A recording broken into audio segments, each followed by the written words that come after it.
అసలు ఈ జ్యోతిష్యం అనేది ఎంతవరకు ఒక కీలక పాత్ర పోషిస్తుంది ప్రతి మనిషికి కూడా? జ్యోతిష్యం నమ్మాలా వద్దా అనేది పక్కన పెడితే సర్వం సంకనాగిపోయినా ఎవడు పట్టించుకోడు. కానీ వినాయక చవితి ముందు రోజు మాత్రం నిద్రలేస్తారు వీళ్ళందరూ. కొన్ని లక్షల మంది రోజు మందు దాగి సిగరెట్ దాగి సస్తుంటే ఎవరికే ఉండదు. కానీ ఖచ్చితంగా దీవాళి ముందు రోజు మనం కాల్చే క్రాకర్స్కి మాత్రమే వీళ్ళు విజృంభిస్తుంది. బ్యూటీ పార్లర్కి పోయినప్పుడు ఈ మంగళసూత్రాన్ని తీసి అట్లా పక్కకు పెడతారు. ఈ జ్యోతిష్యం గురించి విమర్శించే వాళ్ళ సంఖ్య ఎందుకు ఎక్కువైంది అంటే, అసలు హిందూ మతానికి థ్రెట్ ఎవరితోనుంది? హిందువులతోనే ఉంది. శుభమా అంటూ పెళ్లి చేసుకుంటే విడిపోమని చెప్తున్నాడు వేణుస్వామి అంటే దాన్ని శుభమా అని చెప్పరు నాయన. శాస్త్రాలు కానీ దైవత్వం కానీ తగ్గేదే లేదు, ముందుకెళ్తానే ఉంది. జాతకంలో ఈ దశలను బట్టే గానీ మనం తీసుకుంటున్న ఆహార అలవాట్లను బట్టి కాదంటారా? ఏం తినని వాళ్లకు కూడా క్యాన్సర్స్ వస్తాయి. అంతెందుకు, కరోనాలో మంచి మంచోళ్ళు చచ్చిపోయారు, తాగుబోతులు ఎవరు తావాలా? అవును అవును. దేవుడు అనేవాడు నీ జాతకాన్ని రాసిండు, నీ తలరాత రాయలే. ఈ మధ్య కాలంలో దశమహావిద్యల అమ్మవార్ల గురించి చాలా ఎక్కువగా వింటున్నాం. ఎవరు అసలు ఈ దశమహావిద్యలు, ఎందుకు ఆరాధించొద్దు అందరూ? సో దశమహావిద్యలు అనేవి ఇవాళ కొత్తవి కావు.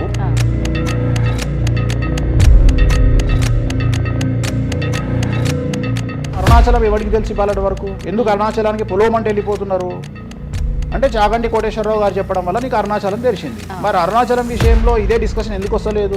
దశమహావిద్యలో నాన్ వెజ్ పెడతారు అనగానే ఇక నాన్ వెజ్ ప్రపంచంలో ఎవరు తిననట్టు, అసలు అదేదో తప్పైనట్టు, ఇక లిక్కర్ ఎవరు తాగలేనట్టు. రాముడు క్షత్రియుడు, మాంసం తినలేదా?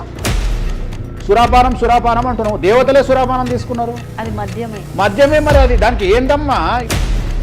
అవన్నీ పుకార్లు అంటున్నారు. పుకార్లు అదే చెప్తున్నా నేను. సురాపానము నథింగ్ బట్ సారా, ఇప్పసారా. గూగుల్లో కానీ, చాట్ జీపీటీలో కానీ, జెమినీలో కానీ వామాచారం అంటే ఏందో ఓపెన్ చేయండి, దశమహావిద్యలు అంటే ఏందో ఓపెన్ చేయండి, మీకు మీరే తెలుసుకోండి.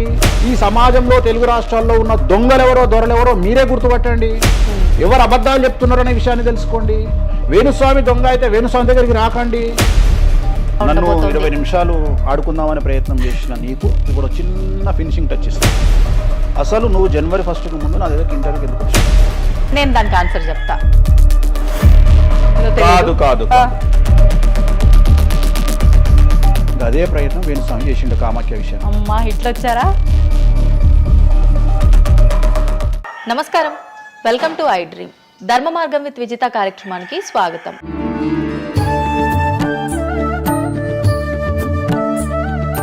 ప్రస్తుతం మనతో పాటు ఉన్నారు ప్రముఖ జ్యోతిష్యులు వేణుస్వామి గారు. ఇప్పుడు వారితో మాట్లాడి మరిన్ని విషయాలు తెలుసుకుందాం. ముఖ్యంగా మనకెన్నో సందేహాలు ఉంటూ ఉంటాయి, వాటి గురించి అడిగి తెలుసుకునే ప్రయత్నం చేద్దాం. నమస్కారం అండి. నమస్తే తల్లి. ఓం నమో వెంకటేశాయ. వెంకటాద్రి సంస్థానం బ్రహ్మాండే నాశకించిన వెంకటేశ సమోదేవో నా భూతో నా భవిష్యతి. గురుగారు, చాలా వరకు ప్రస్తుత రోజుల్లో జ్యోతిష్యాన్ని ఎక్కువగా నమ్ముతున్నారేమో అనిపిస్తూ ఉంటుంది. సేమ్ టైం మళ్ళీ జ్యోతిష్యం మూఢనమ్మకము అని చెప్పి కొట్టిపారేసే వాళ్ళు కూడా ఎక్కువైపోయారేమో అనిపిస్తుంది. అసలు ఈ జ్యోతిష్యం అనేది ఎంతవరకు ఒక కీలక పాత్ర పోషిస్తుంది ప్రతి మనిషికి కూడా?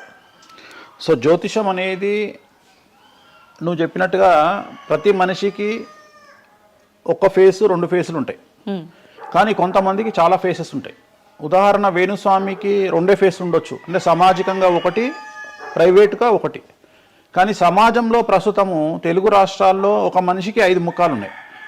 అంటే తెలుగు రాష్ట్రాల్లో ఎందుకు చెప్తున్నానంటే, భారతదేశాన్ని మొత్తం కంపేర్ చేసినప్పుడు భారతదేశానికి సంబంధించినటువంటి రాజకీయాలు వేరు, తెలుగు రాష్ట్రాల రాజకీయాలు వేరు. భారతదేశం సోషల్ మీడియా వేరు, తెలుగు రాష్ట్రాల సోషల్ మీడియా వేరు. భారతదేశం న్యూస్ ఛానల్స్ వేరు, తెలుగు రాష్ట్రాల న్యూస్ ఛానల్స్ వేరు.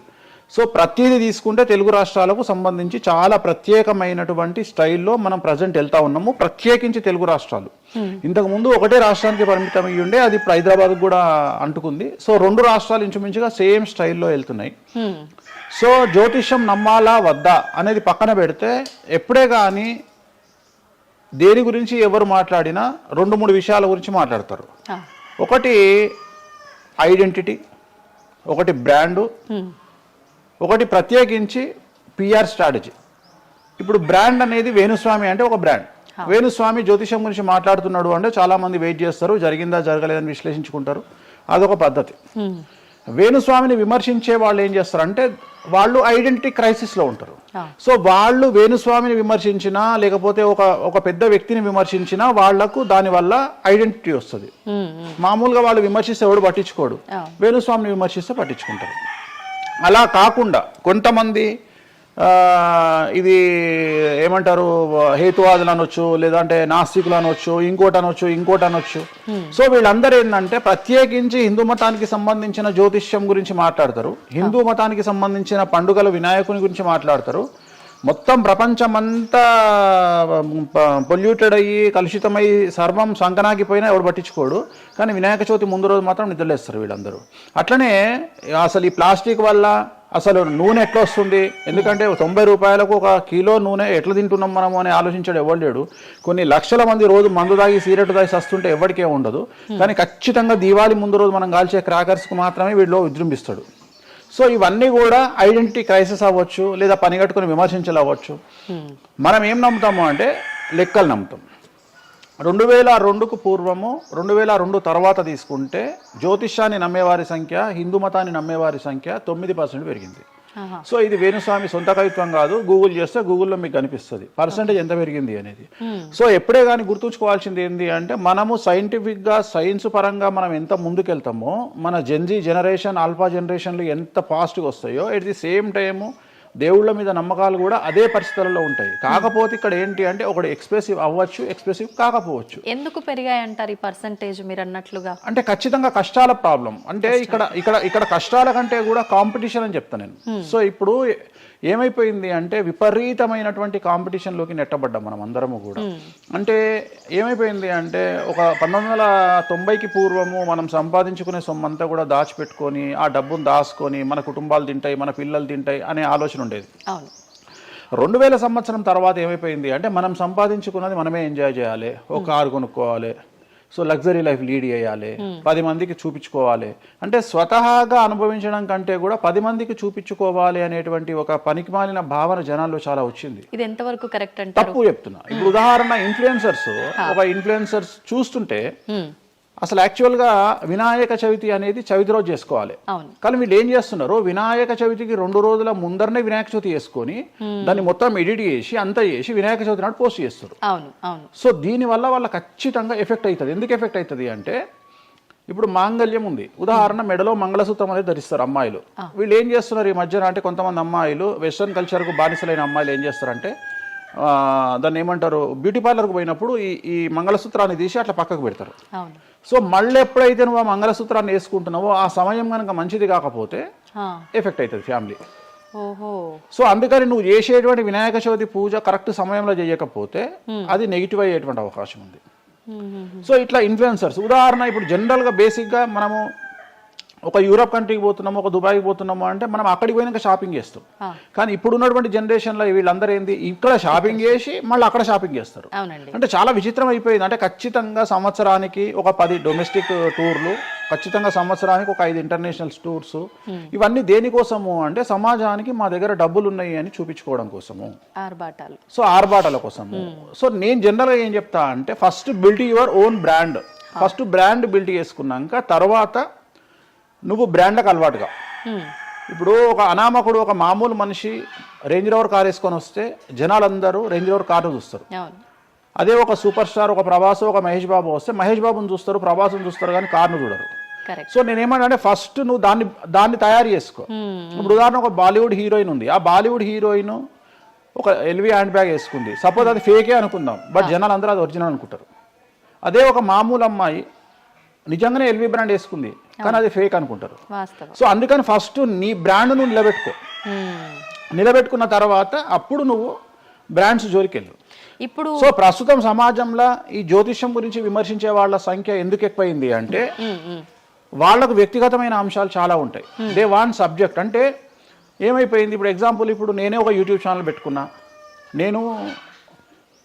నన్ను నేను ఓన్గా జర్నలిస్ట్గా నన్ను నేను గుర్తించుకున్నా, నాకు సబ్జెక్ట్ కావాలి అంటే అట్లీస్ట్ నేను ప్రతిరోజు కనీసం ఒక 10 నుండి 15 వీడియోలు చేయాలి అంటే నాకు ఆ మనిషితో పని లేదు, ఆ వ్యవస్థతో పని లేదు, ఆ సబ్జెక్టుతో పని లేదు.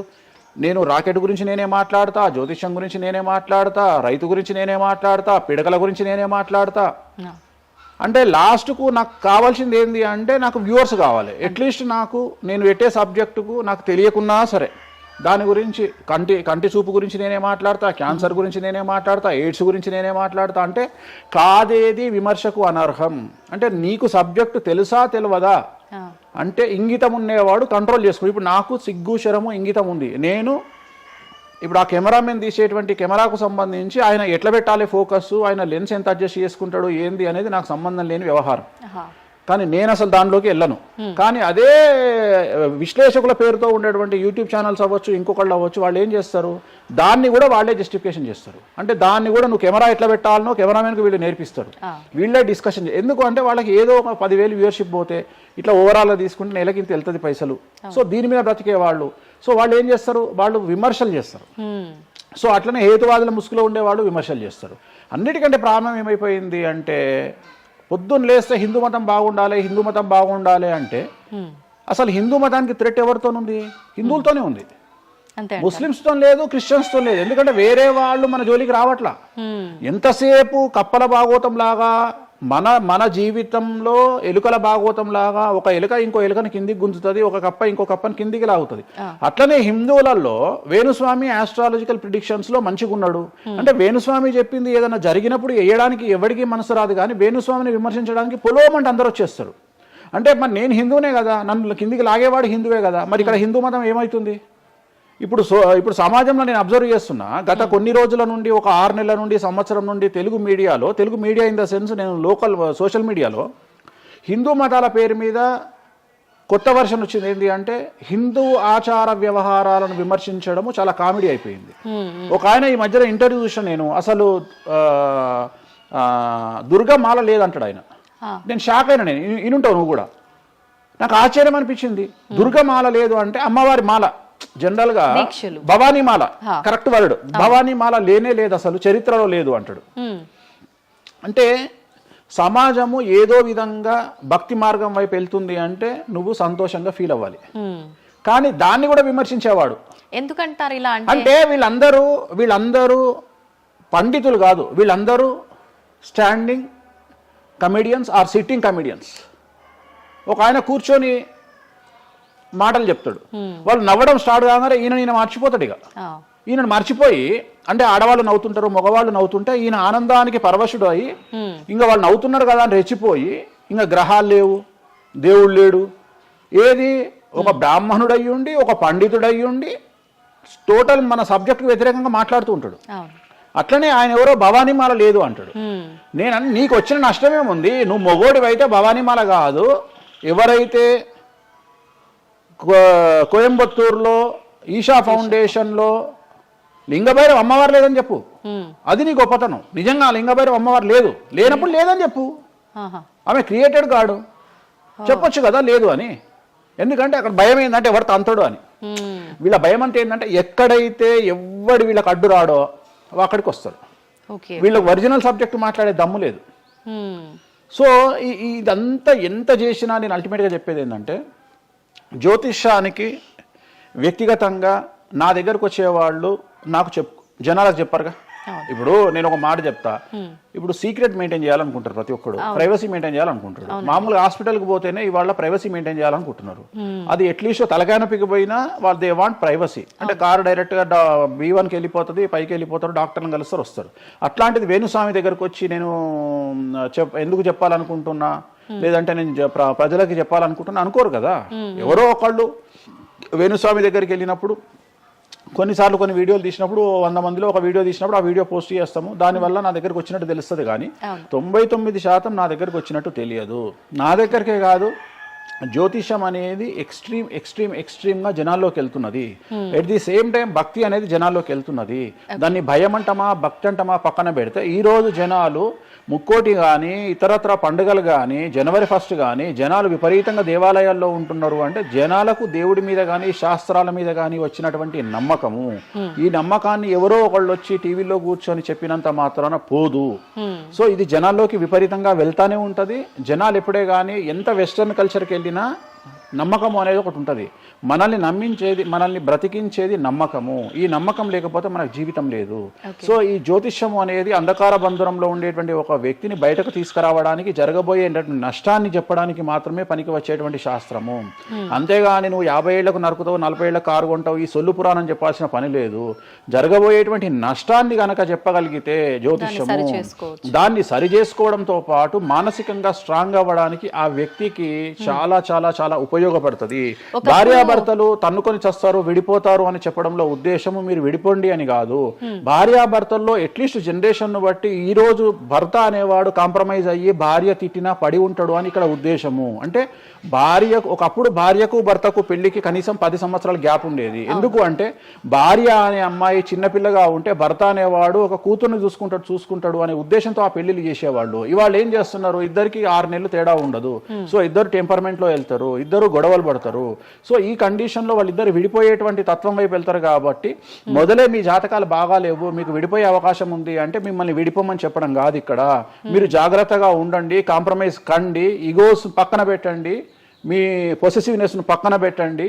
సో ఆర్థికపరమైనటువంటి అంశాల్లో క్యాలిక్యులేటెడ్గా ఉండండి, తన్నుకొని చావకండి, విడిపోకండి అని మొదలే వాళ్ళని హెచ్చరించడం అనేటువంటిది దీంట్లో భాగము. కానీ ఇవాళ ఏమంటున్నారు, శుభమా అంటూ పెళ్లి చేసుకుంటే విడిపోమని చెప్తున్నాడు వేణుస్వామి అంటే దాన్ని శుభమా అని చెప్పరు నాయన. ప్రతి ఒక్కళ్ళకి అదే చెప్తున్నారు. ఆ మాతకు వస్తే మీరు పొద్దున్న లేస్తే 100 పెళ్లిలలో 80 పెళ్లిళ్ళు డివోర్స్ అవుతున్నాయి. మరి దీని మీద మీరే కదా డిబేట్ పెడతారు. సో ఇదంతా ఏంటంటే ఒక వ్యక్తిని విమర్శించాలనుకున్నప్పుడు వాళ్ళు ఏదైనా తీసుకురావచ్చు. దాన్ని రామ అంటే దాన్ని చిన్న పదాలు మారిస్తే ఆ రామ అనేది ఒక బ్యాడ్ వర్డ్ అవుతుంది. సో దాన్ని ఎట్లంటే అట్లా చేసుకొని పోవచ్చు. కానీ ప్రస్తుతం దేశ కాలమాన పరిస్థితులలో జ్యోతిష్యం కానీ, శాస్త్రాలు కానీ, దైవత్వం కానీ తగ్గేదే లేదు, ముందుకెళ్తానే ఉంది. ఇప్పుడు ఒక మనిషి జననం దగ్గర నుంచి చనిపోయే వరకు జాతకం అనేది కొన్ని సందర్భాల్లో మాత్రమే చూడాలి అని చెప్పి ఒకప్పటి కాలంలో చెప్పేవారట. కానీ ఇప్పుడు మాత్రం పుట్టిన దగ్గర నుంచి ఎప్పుడు ఏ చిన్న సమస్య వచ్చినా జాతకం చూపించుకోవడము, అసలు ఇది మన సాంప్రదాయంలో లేనే లేదు అంటున్నారు. ఇది ఎంతవరకు వాస్తవం? నేను లాస్ట్ ఇయర్ ఒక హీరోకు ఒక బిడ్డ పుడితే నేను చెప్పినప్పుడు చాలా మంది మేధావులు వచ్చి నన్ను విమర్శించారు. చిన్న పాపకు జాతకం చెప్తారా ఎవడన్నా అని. నీకు తెలిసే ఉంటే కృష్ణదేవరాయల ఆస్థానం కానీ, ఇతర రాజులు, పెద్ద పెద్ద రాజుల ఆస్థానంలో కానీ ఆస్థాన సిద్ధాంతి అని ఉండేవాడు. వాళ్ళు ఏం చేసేవాళ్ళు అంటే రాణికి కూతురు పుట్టిన, కొడుకు పుట్టిన వాళ్ళు వచ్చి మొత్తం లైఫ్కు సంబంధించిన జాతకాన్ని రాసేవాళ్ళు. పుట్టడంతోనే ఈ అసలు పుట్టిన రోజే రాసేవాళ్ళు. వీళ్ళు ఏమైతారు, ఈయన జీవితంలో ఏమైతాడు, దొంగ అవుతాడా, మంచోడు అవుతాడా, రాజు అవుతాడా, లంగ అవుతాడా, క్రికెటర్ అవుతాడా అంటే ఆ దేశకాలం అన్న ప్రశ్న బట్టి అప్పుడు. సో దాన్ని ఇప్పుడు కన్వర్షన్ చేసుకుంటే ఇప్పుడు మేము రాసే జాతకంలో ఇప్పుడు వీడు ఇంజనీర్ అవుతాడా, డాక్టర్ అవుతాడా, ఎంటర్ప్రెన్యూర్ అవుతాడా, ఉద్యోగస్తుడు అవుతాడా. సో ఇవన్నీ అంచనా వేగ ఒక మనిషి పుట్టినప్పటి నుండి లగ్నాన్ని బేస్ చేసుకొని 1వ నెంబరు అంటే లగ్నము నుండి 12వ నెంబరు అంటే వ్యయము, 1 నుండి 12 గడులను కనుక తీసుకొని రాస్తే ఆ మనిషి ఎప్పుడు పుట్టి ఏమేం చేస్తాడు, ఎప్పుడు చనిపోతాడు అనేది వెరీ క్లియర్గా మెన్షన్ చేయవచ్చు. సో ప్రతి రోజు జాతకాన్ని వేసుకోవచ్చు, ప్రతి నెల జాతకాన్ని వేసుకోవచ్చు. గోచారము, గ్రహచారము అని 2 ఉంటాయి. గోచారము అంటే ప్రస్తుతం జరిగేటువంటి గ్రహాల యొక్క గమనం ఏ విధంగా ఉంది అని తెలియజేసేది గోచారము. గ్రహచారము అంటే పుట్టినప్పుడు దాన్ని బేస్ చేసుకొని రాసేది గ్రహచారము. జనరల్ గా తెలుగు రాష్ట్రాల్లో చాంద్రమానాన్ని మాత్రమే బేస్ చేసుకొని జాతకాలు రాస్తారు. కానీ వేణుస్వామి ఒక్కడే చాంద్రమానము, సౌరమానము, బార్హస్పత్యమానము అనే 3 విభాగాలను బేస్ చేసుకొని జాతకాలు రాస్తాడు. చాంద్రమానము అంటే చంద్రుడిని బేస్ చేసుకొని రోజున్నర పాటు చంద్రుడు ఒక రాశిలో ఉండేదాన్ని చాంద్రమానము అంటారు. ఇది మన దక్షిణ భారతదేశంలో వాడతాము. సౌరమానము అంటే సూర్యుడు, రవి ఒక నెలలో ఒక రాశిలో ఉంటాడు, దాన్నే మనం సౌరమానము అంటాము. అలాగే బార్హస్పత్యమానము అంటే బృహస్పతిమానము, సంవత్సరం పాటు గురువు ఒక రాశిలో ఉండేదాన్ని బార్హస్పత్యమానము అంటాము. మనము పుట్టినప్పటి నుండి కనీసము నాకు తెలిసి గత 1000 సంవత్సరాలు లేనటువంటి చరిత్ర ఈ సంవత్సరము 2026లో మనం చూడబోతా ఉన్నాము. గురువు ఒకే సమయములో 6 నెలల్లో 3 రాసుల్లోకి ప్రవేశిస్తా ఉన్నాడు. అంటే జనరల్ అర్థం కాదు, అసలు మనం ఎప్పుడు చూడలే. అందుకనే ఈ సంవత్సరం చాలా పెను సంచలనాలు ఉంటాయి. 2026లో గురువు మిథునం, కర్కాటకం, సింహం 3 రాశుల్లోకి వచ్చి మళ్ళీ రివర్స్ వస్తున్నాడు కర్కాటకానికి. సో చాలా విచిత్రమైనటువంటి ఒక గమనాన్నిగా మనం చూడాల్సి వస్తుంది. ఇది చాలా పెను సంచలనము. పెను సంచలనాలకు అంటే సృష్టిలోనే ఒక విచిత్రమైనటువంటి అనుభూతిని మనం పొందబోతా ఉన్నాము, మంచి చెడులు పక్కన పెడితే. సో ఇలాంటి పరిస్థితి నుండి జాతకాలను విశ్లేషించడము ఇవన్నీ కూడా నడుస్తాయి. ఇప్పుడు కొన్నిసార్లు మనిషి కొన్ని సందర్భాల్లో ఇబ్బంది వచ్చినప్పుడు నా తలరా తింటే భగవంతుడు ఇంకా రాసేశాడు, నేనేం మార్చలేను అంటుంటారు. కొన్నిసార్లు భగవంతుడిని పక్కన పెట్టి, తలరాతను పక్కన పెట్టి మనం గట్టిగా ఒకటి అనుకుంటే అయిపోతుంది అని అంటూ ఉంటారు.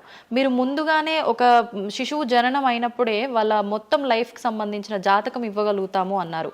మరి ఇప్పుడు మధ్యలో ఇప్పుడు చెప్తున్న వాళ్ళ విధానాలను బట్టి మనం అనుకుంటే అయిపోతుంది, ఏదైనా మనం ప్రయత్నం చేస్తే మారుతుంది, భగవంతుడు దాన్ని మార్చేస్తాడు కొన్ని ప్రయత్నాల వల్ల అంటారు. ఈ రెండిట్లో అసలు దేన్ని నమ్మాలంటారు?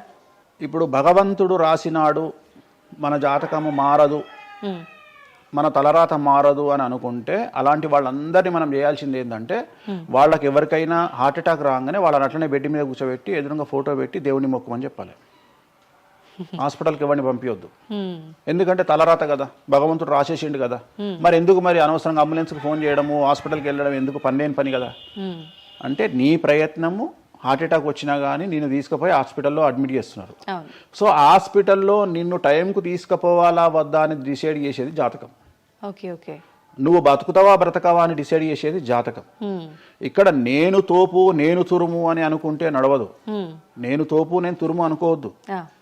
చాలామంది చాలా రకాలుగా కష్టపడతారు. కష్టపడితేనే సుఖపడతాము, కష్టపడితేనే జీవితం అభివృద్ధిలోకి వస్తుంది అనుకుంటే అతి కష్టం పడేది గాడిద. సో అతి కష్టం పడేది డ్రైనేజీలో పనిచేసేటువంటి మున్సిపల్ వర్కర్స్. సో వాళ్లకు ₹1,00,000 రోజుకు జీతం ఇచ్చినా తక్కువ లేదు. అంటే వాళ్ళు ఊడ్చే చెత్త, వాళ్ళు తీసే చెత్త ఈ ప్రపంచంలో ఎవరూ భరించలేరు. అలాంటిది వాళ్ళు చేసే కష్టం మీద కంపేర్ చేస్తే ఈ ప్రపంచంలో ఇక కష్టం చేసే మనుషులే లేరుగా. మరి అలాంటి వారికి మనం ఇచ్చే జీతం ఎంత? 40,000, 50,000. కానీ వాళ్లకు కనీసం నెలకు 40 లక్షలని ఇవ్వాలి. అంటే నువ్వు చేసే కష్టానికి కాకుండా నువ్వు తెలివితో చేసే కష్టానికే విలువ ఎక్కువ. నువ్వు తెలివితో చేసే కష్టానికే విలువ ఎక్కువ. హార్డ్ వర్క్ కాకుండా స్మార్ట్ వర్క్ నమ్ముకోవాలి. ఎగ్జాక్ట్లీ, స్మార్ట్ వర్క్ నమ్ముకోవాలి. సో రెండవది, నేను కష్టపడితే అసలు రానే రాదు. నువ్వు కష్టపడడం కాదు, నువ్వు తెలివిగా కష్టపడు, కసిగా కష్టపడు. సో అందరికంటే భిన్నంగా ముందుకెళ్ళు. సో దీంట్లో లోకులు నీ మీద రాళ్లు వేస్తారు, దీంట్లో లోకులు నిన్ను సమాజంలో టార్గెట్ చేస్తారు. So there is no development in comfortable zone. నువ్వు కంఫర్టబుల్ జోన్ దాటిన తర్వాతనే నీ జీవితంలో నీ కష్టాలు అనేవి స్టార్ట్ అవుతాయి. ఆ కష్టాలు స్టార్ట్ అయిన తర్వాత అభివృద్ధి అనేది ఏర్పడుతుంది. సో నువ్వు ఉద్యోగానికి అలవాటైనవు అంటే జీవితంలో నువ్వు ఉద్యోగంలోనే ఉండిపోతావు. నువ్వు రిస్క్ తీసుకొని సంవత్సరం పాటు ఖాళీగా కూర్చోవడానికి ట్రై చేసి నువ్వేదో వ్యాపారం చేసుకోనో ఇంకేదో చేసుకోనో ముందుకు రావడానికి ప్రయత్నం చేస్తే అప్పుడు నువ్వు తోపైతావు. సో ఇక్కడ నువ్వు ఎంత టార్గెట్ చేసినావు, జీవితంలో ఎంత డబ్బు సంపాదిస్తున్నావు అనే దాని మీద నువ్వు తీసుకునే రిస్క్ ఆధారపడి ఉంటుంది. నువ్వు తీసుకునే రిస్క్ను బేస్ చేసుకుని నీ లైఫ్లో డెవలప్మెంట్ అనేది ఆధారపడి ఉంటుంది. అంతేగాని నేను నార్మల్గానే ఉంటా, నాకు డబ్బులు రావాలి అంటే రావు. ఎట్ ది సేమ్ టైము నాకు జ్యోతిష్యము అనేటువంటిది ఎలాంటిది అంటే, డాక్టర్ దగ్గరికి పోయినప్పుడు బ్లైండ్గా కాలో చెయ్యో ఇరిగినప్పుడు డాక్టర్ దగ్గరికి పోయినావు, డాక్టర్ ఏమంటాడు? ఫస్ట్ ఎక్స్రే తీసుకొని రా అంటాడు. అదే జ్యోతిష్యం. ఆ ఎక్స్రే అనేదే నీ లగ్నం, ఎక్స్రే అనేదే నీ కుండలి. సో నువ్వు తీసుకున్న ఎక్స్రే, నువ్వు ఎట్లయితే డాక్టర్ దగ్గరికి పోయినప్పుడు ఎక్స్రే ఎట్లయితే పనిచేస్తుందో, నీ కష్టం వచ్చినప్పుడు నిన్ను కష్టాల నుండి బయటికి తీసుకురావడానికి జ్యోతిష్యం అనేది ఎక్స్రే లాగా ఉపయోగపడుతుంది. ఆ ఎక్స్రే అంటే నీ కుండలి చూసినప్పుడు నీకు ఈ సబ్జెక్ట్లో ఈ ప్రాబ్లం ఎందుకు వచ్చింది, ఒక వ్యక్తికి హార్ట్ అటాక్ ఎందుకు వచ్చింది అంటే ఆయన జాతకంలో రవి కేతువు లేదా శని దృష్టి రవి మీద, లేదా కుజ రవులు 8వ ఇంట్లోనో లేకుంటే 6వ ఇంట్లోనో వ్యయంలో ఉన్నప్పుడు, అలాగే రవి కేతువులు 12వ ఇంట్లో కలిసి ఉన్నప్పుడు, అలాగే 6వ ఇంట్లో కలిసి ఉన్నప్పుడు, సో ఆ సందర్భంలో ఆ గ్రహ చిత్రంలో, ఆ దశా చిత్రంలో ఆ దశ వచ్చినప్పుడు, అంతర్దశ వచ్చినప్పుడు, ఏలినాటి శనిలోనో, ఆ షష్టమ శనిలోనో, అష్టమ శనిలోనో ఈ హార్ట్ అటాక్ అనేది వస్తుంది. అంటే జాతకంలో ఈ దశలను బట్టే కానీ మనం తీసుకుంటున్న ఆహార అలవాట్లను బట్టి కాదంటారా? ఏం తినని వాళ్లకు కూడా క్యాన్సర్స్ వస్తాయి, గుర్తుంచుకోవాలి. ఏం తినని వాళ్ళకు కూడా క్యాన్సర్లు వస్తాయి. చాలా మందికి ప్రస్తుతం సమాజంలో నాన్ వెజ్ తిననటువంటి వాళ్లకు కొలన్ క్యాన్సర్ వచ్చినటువంటి సంఘటనలు నాకు వేలల్లో తెలుసు. సో ఏం తప్పు చేస్తున్నారని అమ్మాయిలకు బ్రెస్ట్ క్యాన్సర్ వస్తుంది? ఆన్సర్ చెప్పు. Question mark. అవునా కాదా? థైరాయిడ్తో ఏం పని చేస్తున్నాం? థైరాయిడ్ ప్రాబ్లం వచ్చింది. సరే ఉదాహరణ లంగ్స్ క్యాన్సర్ అంటే నువ్వు సిగరెట్ తాగితే వచ్చింది. కానీ నువ్వు నమ్మవో 100 మందిలో 40 మందికి లంగ్స్ క్యాన్సర్ వచ్చిన వాళ్ళకు సిగరెట్ అలవాట్లేదు. ఎందుకు వచ్చింది? ఓకే. సో చాలా మంది అంతెందుకు కరోనాలో మంచి వాళ్ళు చచ్చిపోయారు, తాగుబోతులు ఎవరు తావాలా? అవును అవును. అసలు దీని మీద కదా నువ్వు సైంటిస్ట్ రీసెర్చ్ చేయాల్సింది. ఇంతమందిని చూసినా మనం రోడ్డు మీద బిచ్చమెత్తుకునేవాడు ఎవరు చచ్చిపోలే. ఎందుకు అంటే వాడి డైజెషన్ సిస్టమ్ అంత స్ట్రాంగ్ ఉంది, వాడి ఇమ్యూనిటీ పవర్ అంత స్ట్రాంగ్ ఉంది. అట్లనే మందు తాగే వాడి ఇమ్యూనిటీ పవర్ అంత స్ట్రాంగ్ ఉంది. తాగుబోతులు ఎవరు చచ్చిపోలే కరోనాలో. సో ఇవన్నీ నువ్వు ఎలా చనిపోతావు, ఏ రోగం వస్తుంది, ఏంది అనేది జ్యోతిష్యం ప్రిడిక్ట్ చేయగలుగుతుంది. జ్యోతిష్యం అనేది నీ లైఫ్ను డిసైడ్ చేసింది కాదు, నీ లైఫ్ను ఎలా మార్చుకోవాలి అనేది జ్యోతిష్యం డిసైడ్ చేస్తుంది. దేవుడు అనేవాడు నీ జాతకాన్ని రాసిండు, నీ తలరాత రాయలే. ఇక్కడ గుర్తుంచుకోవాల్సింది ఏంటంటే నువ్వు ఏ సమయంలో పుట్టాలి అనేది డిసైడ్ చేసింది ఎవరు? దేవుడు. సో నువ్వు పుట్టినప్పుడు 9 గ్రహాల కాంబినేషన్స్ ఎక్కడున్నాయి? లగ్నంలో ఎవరున్నారు, ద్వితీయంలో ఎవరున్నారు, తృతీయంలో ఎవరున్నారు, చతుర్థంలో ఎవరున్నారు, పంచమంలో ఎవరున్నారు, షష్టమంలో ఎవరున్నారు, వ్యయంలో ఎవరున్నారు. అంటే నీకు ఏ రోగాలు రావాలి, నీకు దోస్తులు ఎట్లాంటి వాళ్ళు ఉన్నారు, నీ కుటుంబంలో నీకు బంధువులతో గొడవలు అయితేయా కావా, నువ్వు డబ్బు ఎంత సంపాదిస్తావు, ఉద్యోగం వల్ల సంపాదిస్తావా, వ్యాపారం వల్ల సంపాదిస్తావా, లేకపోతే బెట్టింగ్లకు పోయి నాశనం చేసుకుంటావా, లేకపోతే వ్యసనపరుడు పోయి నాశనం చేసుకుంటావా, సో అమ్మాయిలకు బానిస అవుతావా, అంటే ఇట్లాంటివన్నింటిని అనలైజ్ చేయగలిగినటువంటి శక్తి జ్యోతిష్యానికి ఉంది. జ్యోతిష్యము అనేది వేరు కాదు. నువ్వు ఏదైతే దేవుడు జాతకం రాసిండు, ఏదైతే తలరాత రాసిండు అంటుండో గదే గిది. అంటే పుట్టిన టైముని, ప్లేస్ని అన్నిటిని బట్టే ఈ ప్రిడిక్షన్. ఒక మనిషి పుట్టిన సమయాన్ని బేస్ చేసుకొని ఇప్పుడు నువ్వు మాట్లాడుతున్న దేవుడు రాసిన తలరాతనే జాతకం. తలరాత వేరు, జాతకం వేరు కాదు. నీ తలరాత అనేది ఈ లగ్నంలో ఉంది, ఈ కుండలిలో ఉంది. దీన్ని బేస్ చేసుకొని దీన్ని చేతిలో పట్టుకొని నువ్వు ముందుకెళ్తే నీకు ఏ ప్రాబ్లం ఉండదు.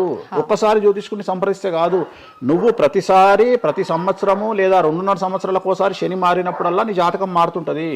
గోచారంలో మారుతుంటది, గ్రహచారంలో మారుతుంటది. నువ్వు ఎలాంటి చర్యలు తీసుకోవాలి, ఎలాంటి జాగ్రత్తలు తీసుకోవాలి, నీకు వాహన ప్రమాదాలు ఎప్పుడు వస్తాయి, ఆరోగ్యపరమైన ఇబ్బందులు ఎప్పుడు వస్తాయి, న్యాయపరమైన ఇబ్బందులు ఎప్పుడు వస్తాయి, నువ్వు ఎదిగిన తర్వాత నీకు శత్రువులు పెరుగుతారు, నువ్వు ఎంత శుద్ధపూసైనా ఎంత మంచివాడివైనా నువ్వు సమాజంలో ఎదిగి ఒక కారు కొనుక్కొని ఒక ఇల్లు కొనుక్కొని నీ బతుకు నువ్వు బ్రతుకుతున్నా నీ మీద జనాలు ఏడ్చి చస్తారు.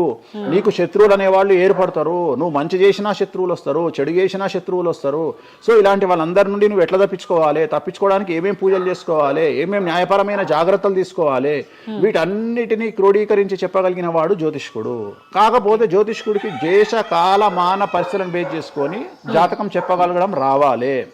ఎందుకంటే జ్యోతిష్యంలో ఉదాహరణ రవి, కుజ, కేతువు కలిసి ఉన్నప్పుడు సుఖవ్యాధి వస్తుంది. సో సుఖవ్యాధి అని మాత్రమే జ్యోతిష్యం చెప్పింది మాకు. అంతేగాని నీకు సిఫిలిస్, గనేరియా, ఎయిడ్స్, HIV అని చెప్పి రాయలే మాకు అక్కడ రాసింది. ఏం రాసిండు? నీకు సుఖవ్యాధి వస్తుంది. కాకపోతే దేశకాలమాన పరిస్థితులను బట్టి ఏ వ్యాధులు వస్తున్నాయో దాన్ని అంచనా వేయగలిగిన శక్తి జ్యోతిష్కుడికి ఉండాలి. ఇప్పుడు కూడా నువ్వు ఇంజనీరింగ్ చేస్తున్నావు అంటే ఇంజనీరింగ్ ఇంకో 2 ఏళ్ళు అయితే పోతుంది. సో కొత్త ఏదో వస్తుంది, స్టడీస్ వస్తాయి. సో మనం మారుతూ ఉండాలి, మనం అప్డేట్ అవుతా ఉండాలి. ఎట్లయితే టెక్నాలజీ కోసము, ఎట్లయితే కెమెరా విషయంలో, ఎట్లయితే మైకుల విషయంలో అప్డేట్ అవుతున్నామో మేము కూడా జ్యోతిషం విషయంలో అప్డేట్ కావాలి. కానీ మమ్మల్ని అప్డేట్ అవ్వడానికి ఎవరు మాకు భుజం తట్టేవాళ్ళు కానీ, వెన్ను తట్టేవాళ్ళు కానీ, మమ్మల్ని ఎంకరేజ్ చేసేవాడు కానీ ఉండడు. ఎంతసేపు మా మీద దాడి చేద్దామని చూసేవాడే ఉంటాడు. మేము ఏదైనా విశ్లేషించి కొత్తది చెప్పుదాము అనేటువంటి ప్రయోగం చేయంగానే ఆటోమేటిక్గా రాకెట్ ఫెయిల్ అయితేనేమో సింపతి చూపిస్తారు, మేము చెప్పింది ఫెయిల్ కాగానే దాడి చేస్తారు. సెఫాలజిస్టుల పేరుతోని ప్రతి సంవత్సరము కనీసం ఒక 20-30 మంది ఫెయిల్ అయితేనే ఉంటారు ఎన్నికలలో. వాళ్ళ జోలికి ఎవడు పోడు. కానీ మేము ఎవడన్నా పుసుక్కున ఎక్కడన్నా ఎన్నికలు గెలువయ్యి అని చెప్పగానే మా మీద దాడి చేసే వాళ్ళు ఎక్కువ ఉంటారు. సో మాకు కూడా ఎంకరేజ్మెంట్ చేస్తే మేము సైన్స్ను ఎప్పుడో పండబెట్టగలిగిన శక్తి మాకు ఉన్నది, జ్యోతిష్కులకు లేక కాదు. కాకపోతే మమ్మల్ని ఎవడు వెన్నుదడతాడు, మా గురించి ఎవడు మాట్లాడతాడు, మా గురించి మెచ్చుకునేది పర్సనల్గా వ్యక్తిగతమైనటువంటి టర్మినాలజీలో మాతో మాట్లాడే వాళ్ళు మెచ్చుకుంటారు తప్ప సమాజం మమ్మల్ని చూసే దృష్టి వేరు. ఎంతసేపు మా దాంట్లోనే మాకుండదు. మా దాంట్లో యాచకా శత్రువు అంటే బిచ్చపోరు శత్రువు అని మా దాంట్లో మాకే తన్నులాట. కామాఖ్యకు పోయి బలుడిచ్చి పూజలు చేసుకునేటువంటి జ్యోతిష్కుడు హైదరాబాద్కు వచ్చి అక్కడ బలులేవని చెప్తాడు ఒక జ్యోతిష్కుడు. సో ఇట్లా ఎందుకు చెప్తున్నారు అంటే వాళ్ళ కర్మ మనం ఏం చేయలేము. సో ఓవరాల్గా జ్యోతిష్యం అనేది ఏదైనా చరిత్ర సృష్టించగలుగుతుంది. జ్యోతిష్యము అంటే మనిషి యొక్క తలరాతనే జ్యోతిష్యం. ఇప్పుడు మీరు చెప్పిన దాన్ని బట్టి అంతా మనం పుట్టిన టైము ప్లేస్ని బట్టే డిసైడ్ అవుతుంది ఈ ప్రెడిక్షన్ అంతా. అంటే న్యాచురల్గా బర్త్ జరిగితే ఓకే, కానీ ఇప్పుడు అన్ని ముహూర్తాలు పెట్టుకొని టైము అన్ని చూసి చేస్తున్నారు కదా, మరి ఇటువంటి వారికి జాతకం ప్రెడిక్షన్ కరెక్ట్ ఉంటుందా? ఆ ముహూర్తం పెట్టాలి అనేటువంటి టైమింగ్ కూడా ఆయన డిసైడ్ చేస్తాడు దేవుడే. ప్రతిదీ మనం తోపులం అనుకుంటాం, నేను ఓన్గా ఆలోచిస్తున్నా అనుకుంటాడు. ఓకే, అది ఆల్రెడీ డిసైడెడే. నీ మనసులో ఆ భావం రావడానికి, నీ మనసులో ఆ ముహూర్తం పెట్టించుకోవాలి అని అనుకోవడానికి కర్త కర్మక్రియనే భగవంతుడు. మరి ఇది పెళ్లిళ్ళ విషయంలో ఎందుకు వర్తించదు? పెట్టుడు ముహూర్తాల్లో పెళ్లిళ్ళు వద్దు, అదంతా సఖ్యతతో ఉండరు భార్యాభర్తలు అంటారు కదా. అసలు ముహూర్తం మంచిదైతే ఎందుకు విడిపోతున్నారు అని ఇప్పుడు కొంతమంది మేధావులు అడుగుతారు. ఫస్ట్ నేను చెప్పే పాయింట్ ఏంటంటే, నీ జాతకాలే కలవకపోతే నువ్వు ఎంత మంచి ముహూర్తంలో చేసుకుంటే ఉంది. నీ జాతకాలు బాగుంటే, మీ జాతకాలు కలిస్తే నువ్వు అష్టమి నాడు పెళ్లి చేసుకున్నా, అమావాస్య నాడు పెళ్లి చేసుకున్నా ఏమీ కాదు. రైట్? సో నేను మాట్లాడే విషయం ఏంటంటే, నీ అబ్బాయి అమ్మాయి జాతకాలు బాగా కుదిరినప్పుడు వాళ్ళ లైఫ్ ఎక్కడో ఉంటుంది.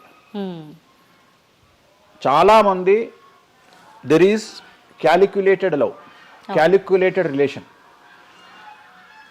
అమ్మాయి ఏమనుకుంటుంది, నేను నెలకు 1,50,000 సంపాదిస్తున్నా, నాకు ఖచ్చితంగా 2 లక్షలు సంపాదించే అబ్బాయి కావాలి అనుకుంటుంది. కానీ నన్ను జీవితంలో బాగా చూసుకునే అబ్బాయి కావాలి, నేను కాంప్రమైజ్ అవుతా, నీకు 1,00,000 వస్తుందా, నేను 1,50,000 సంపాదిస్తా, ఇద్దరం కలిసి 2.5 లక్షలతో బతుకుతాము అని ఏ అమ్మాయి అనుకోదు.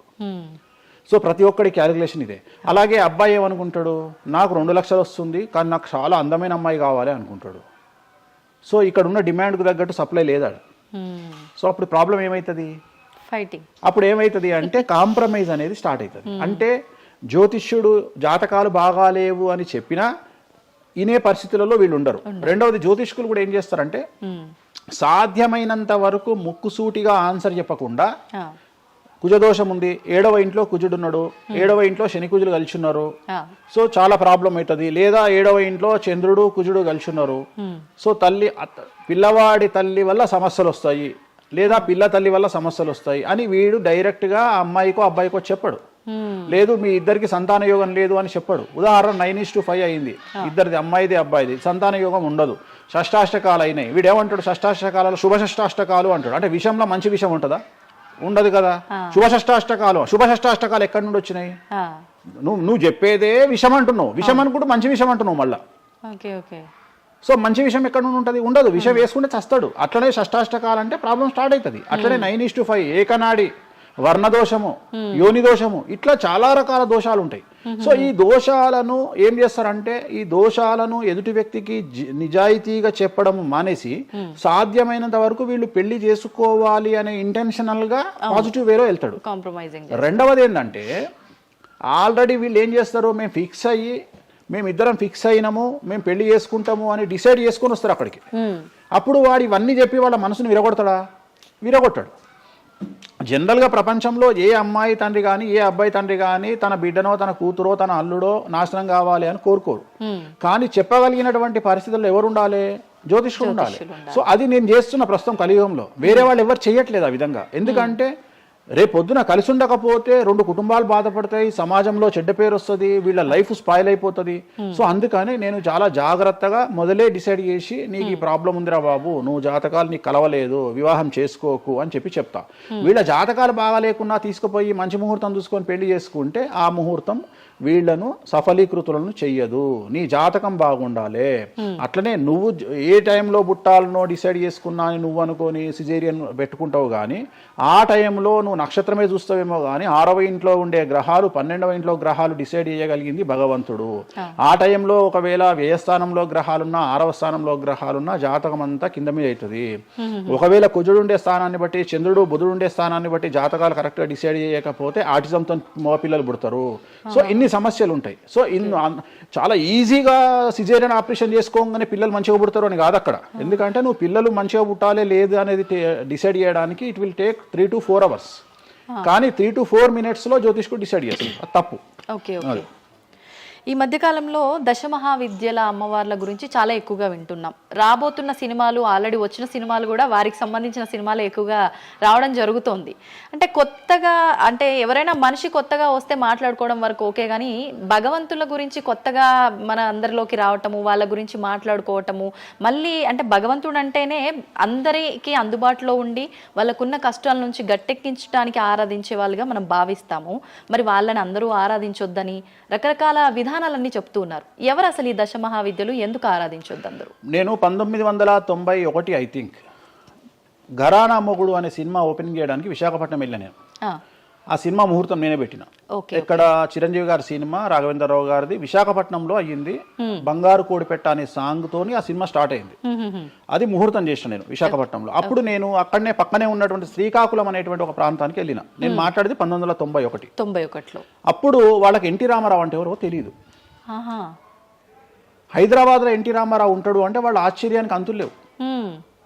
అంటే ఎన్టీ రామారావు అనే వ్యక్తిని మీరు చూసిరా, మీకు తెలుసా అంటే వాళ్ళంతా, అంటే ఆ రోజు ఉన్నటువంటి డెవలప్మెంట్, ఆ రోజున్న ఫ్లైట్లు, ఆ రోజున్న వ్యవస్థను బట్టి వాళ్ళు ఎక్కడనో కుగ్రామంలో ఉండేటువంటి మనుషులు. సో వాళ్లకు ఎన్టీఆర్ అంటే హైదరాబాద్ అంటే తెలియదు. మీరు ఇప్పటికీ కూడా శ్రీకాకుళం ఆ ఏరియాకి వెళ్ళి హైదరాబాద్ మీరు జీవితంలో వచ్చిరని అడగండి, 190 మందికి హైదరాబాద్ అంటే ఏందో తెలియదు. ఓకే, సో అట్లనే భారతదేశంలో మనది ఇప్పుడు మన తెలుగు రాష్ట్రాల్లో పుట్టిన చాలా మంది దగ్గరికి వెళ్ళి ఢిల్లీ ఎలా ఉంటుంది అని అడిగితే మీకు తెలియదు, ముంబై ఎలా ఉంటుంది అని అడిగితే మీకు తెలియదు. మాకు తెలియదు కాబట్టి ప్రపంచం గింతే బాయిలకప్ప అనుకోవద్దు. సో దశమహావిద్యలు అనేవి ఇవాళ కొత్తవి కావు.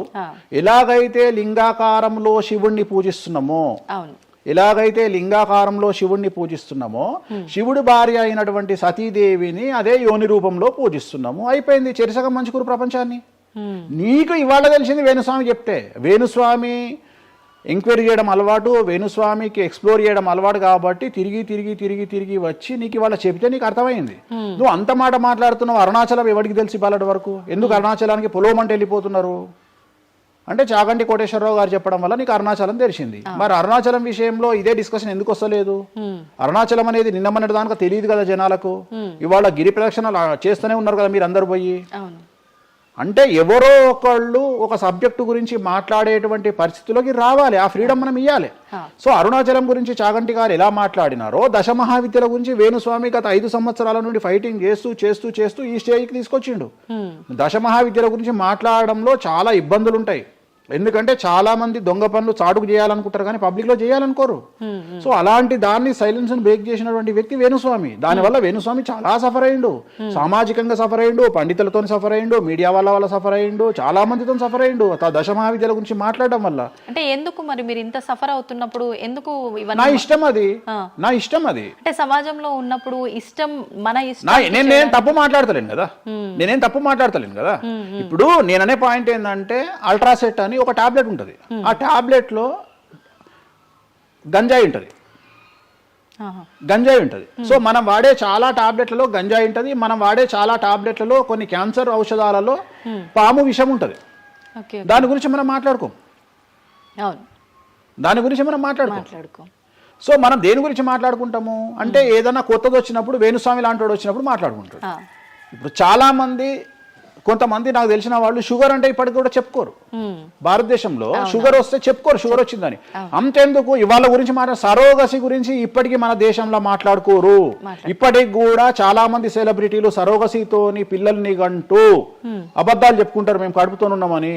అట్లనే అబద్ధాలు చెప్పుకుంటారు, అట్లనే శ్రీమంతాలు చేసుకుంటారు. కానీ వాళ్ళంతా సరోగేట్ మదర్సు. కానీ వాళ్ళు జనాలకు తెలియదు. ఎందుకంటే పొద్దున్న లేచి డోర్ కొట్టి నువ్వు కడుపుతో ఉన్నావా లేదా అని బెదిరిస్తాడు. ఎవడన్నా బెదిరించాడు కదా. నువ్వు ఒక నిజమైన ప్రెగ్నెంట్ను పిలిచి అమ్మ 9 నెలలకు నీ బాడీ లాంగ్వేజ్ ఏందో అడుగు. డెలివరీ అయిన తర్వాత 40 రోజులు నీకు సుక్కలు ఎట్లా కనిపిస్తాయో అడుగు. మొన్న నాకు బాగా క్లోజ్ అయినటువంటి ఒక ఆమె 21 కొడుకు పుట్టిండండి వేణుస్వామి గారు, 21కి రండి అని పిలిచింది. 21కి పోయినా. 5వ అంతస్తులు ఉంది వాళ్ళ ఇల్లు. కిందికి నేను వచ్చిన పార్కింగ్ దిగంగానే వేణుస్వామి గారు మీరు లిఫ్ట్ లో రండి అని మెట్లెక్కుంటూ పోతుంది. 22వ రోజు. నాకు అనుమానం రాదా? వస్తుంది. నేను కూడా ఒక ఆడదానికి పుట్టిన కదా, నేను కూడా ఒక అమ్మ కొడుకునే కదా. నాకు తెలుసు మదర్ కి ఇబ్బందులన్నీ అసలు ఉండవు. సరో ఈమె కనదు కదమ్మా. ఇప్పుడు ఎవరో అంటారు, మీరు అది గెస్ చేశారు. గెస్ చేయడం ఏంది, 2 మెట్లు ఎక్కాలంటేనే బాడీ లాంగ్వేజ్ తెలిసిపోతుంది కదా. అవును. ఈమె స్వామి గారు మీరు లిఫ్ట్లో రండి అని టకటక మెట్లు ఎక్కుంటూ ఉరుకుతుంది. అంటే అంతకుముందు ఒక ఎట్లా ఉరికిందో డెలివరీ అయినాక కూడా అట్లే ఉరుకుతుంటే నాకు అనుమానం, ఏమేమి ఇట్లా ఉరుకుతుంది అంటే okay surrogate okay okay okay అంటే వాళ్ళు చెప్పుకోవడానికి భయపడుతుంది. అందరు నయనతార లక్ష్మీ మనుషులు కాదు కదా. అప్పటికైనా మీకు చెప్పారా వాళ్ళు ఓపెన్ గా? చెప్పలేదు, ఇప్పటికీ చెప్పలేదు. ఆల్రెడీ అట్లనే సెలబ్రిటీలు చాలా మంది ఇదే పని చేస్తారు. సో ఇలాంటివి మాట్లాడుకోవాలి అంటే సమాజం యాక్సెప్ట్ చేయదు. కానీ వేణుస్వామి వచ్చి దశమహావిద్యలో నాన్ వెజ్ పెడతారు అనగానే ఇక నాన్ వెజ్ ప్రపంచంలో ఎవరు తిననట్టు, ఇక నాన్ వెజ్ అసలు నాన్ వెజ్ ఇక అసలు అదేదో తప్పైనట్టు, ఇక లిక్కర్ ఎవరు తాగలేనట్టు.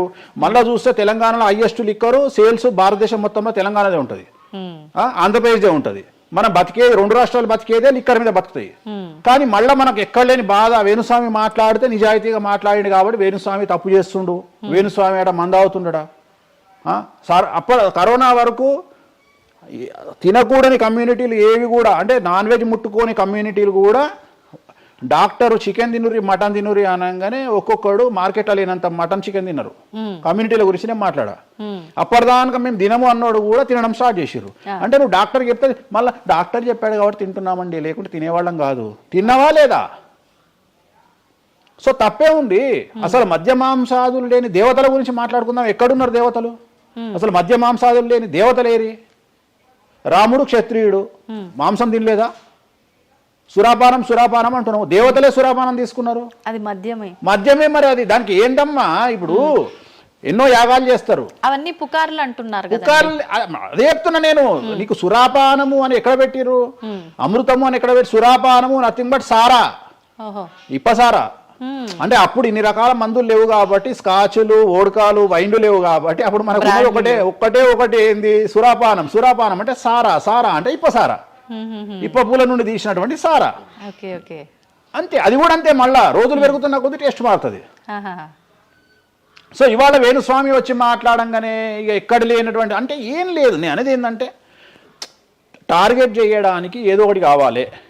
ఇప్పుడు నువ్వు దశమహావిద్యల గురించి తెలుసుకోవాలి అంటే నువ్వు కామాఖ్య పోవాలి అంటే అప్ అండ్ డౌన్ 30,000 అవుతుంది ఫ్లైట్ టికెట్, ట్రైన్లో పోలేవు. ఈ 30,000 రూపాయలు ఖర్చు పెట్టి నువ్వు అక్కడికి పోయి అక్కడ ఏం జరుగుతుంది అని తెలుసుకుని వచ్చిన తర్వాత వేణుస్వామి మీద నీకు క్లారిటీ వస్తుంది. సో ఒకవేళ నమ్మినోడు నమ్ముతాడు, నమ్మనోడు నమ్మడు. I don't care. నేనేంటంటే నేను తీసుకున్నటువంటి టార్గెట్ ప్రకారం వెళ్తున్నా, నేను చెప్పాలనుకున్నా. కానీ ఆల్మోస్ట్ ఆల్ తెలుగు స్టేట్స్లో 70-80% జనాలకు వామాచారం అంటే ఏందో తెలుసు, దశమహావిద్యలు అంటే ఏందో తెలుసు, దశమహావిద్యలో దేంతో పూజ చేస్తారో తెలుసు, అన్నీ తెలుసు. ఇంకొకటి ఏమైపోయిందంటే మీడియాలో నా గురించి రావడం వల్ల వేణుస్వామి వామాచారంలో స్పెషలిస్టు అనే విషయాన్ని నేను పబ్లిసిటీ చేసుకోకుండానే జనాల్లోకి వెళ్ళిపోయింది. సో ఎవరైతే వామాచారంతో పూజలు చేయాలనుకుంటారో ఆటోమేటిక్గా వాళ్ళే నా దగ్గరకు వస్తున్నారు. స్వామి, ఎందుకంటే ఇప్పుడు క్యాన్సర్కు పలానా దగ్గర మందిస్తారు అని నువ్వు నెగిటివ్గా ప్రమోట్ చేసావు అనుకో, జనాలు అక్కడికే పోతారు. అట్లనే వేణుస్వామి వామాచారంలో పూజలు చేస్తాడట, వామాచారం కావాల్సిన వాళ్ళు నా దగ్గరికే వస్తారు డైరెక్ట్. సో ఈజీగా నన్ను రూట్ చేసి ఈయన దగ్గరికి వెళ్ళండి అని చెప్పినట్టు అయిపోయింది. అందుకని నాకు ఫ్రీ పబ్లిసిటీ వల్ల ఇంకా నేను ఉన్నదానికంటే ఇంకొక 100% బిజీ అయినా. అంటే ఏమవుతుంది? ఎందుకంటే అమ్మవారు కదా డిసైడ్ చేసేది. నేనేమనుకుంటా అంటే అమ్మవారు డిసైడ్ చేస్తుంది, అమ్మవారే డిసైడ్ చేస్తుంది. ఇప్పుడు నేను ఏదైనా హిందూ మతానికి, హిందూ శాస్త్రానికి, వామాచార విధానానికి, తంత్ర మార్గానికి, అమ్మవార్లకు వ్యతిరేకంగా నేను ఏం చేసినా అమ్మవారు నన్ను సర్వనాశనం చేస్తుంది. ఒకవేళ నా జోలికి వస్తే అమ్మవారు చూసుకుంటుంది, వాళ్ళ సంగతి నాకు అనవసరం. ఇప్పుడు మీరు అన్నారు అంటే ఈ దశమహావిద్యల్లో అమ్మవార్లకి మద్యము ఇవన్నీ పంచమకారాలన్నీ కూడా కామన్, అది అందరికీ తెలిసిందే అని.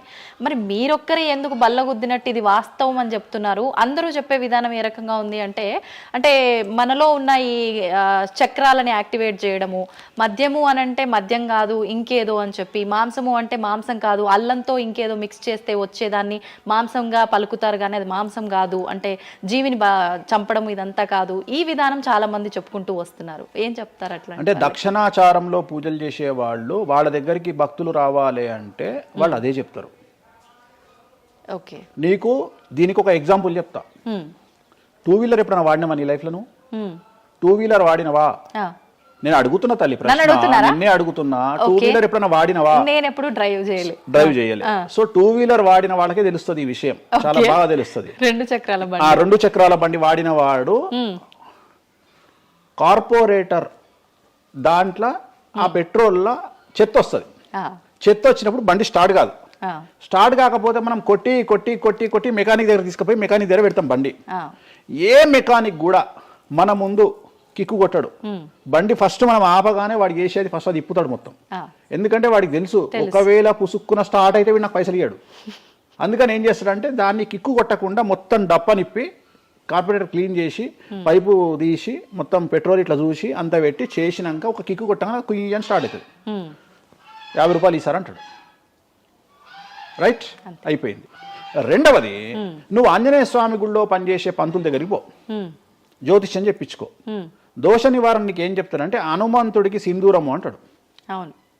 నవగ్రహ గుడిల పంతుల దగ్గరికి పో, గ్రహాల పూజలు చెప్తారు. నవగ్రహాలకు అభిషేకము అంటాడు, తైలాభిషేకము అంటాడు. అంటే నువ్వు ఎవరి దగ్గరికి పోతే వాడి దగ్గర లేని దాన్ని వాడు అడ్వైజ్ చేయడు.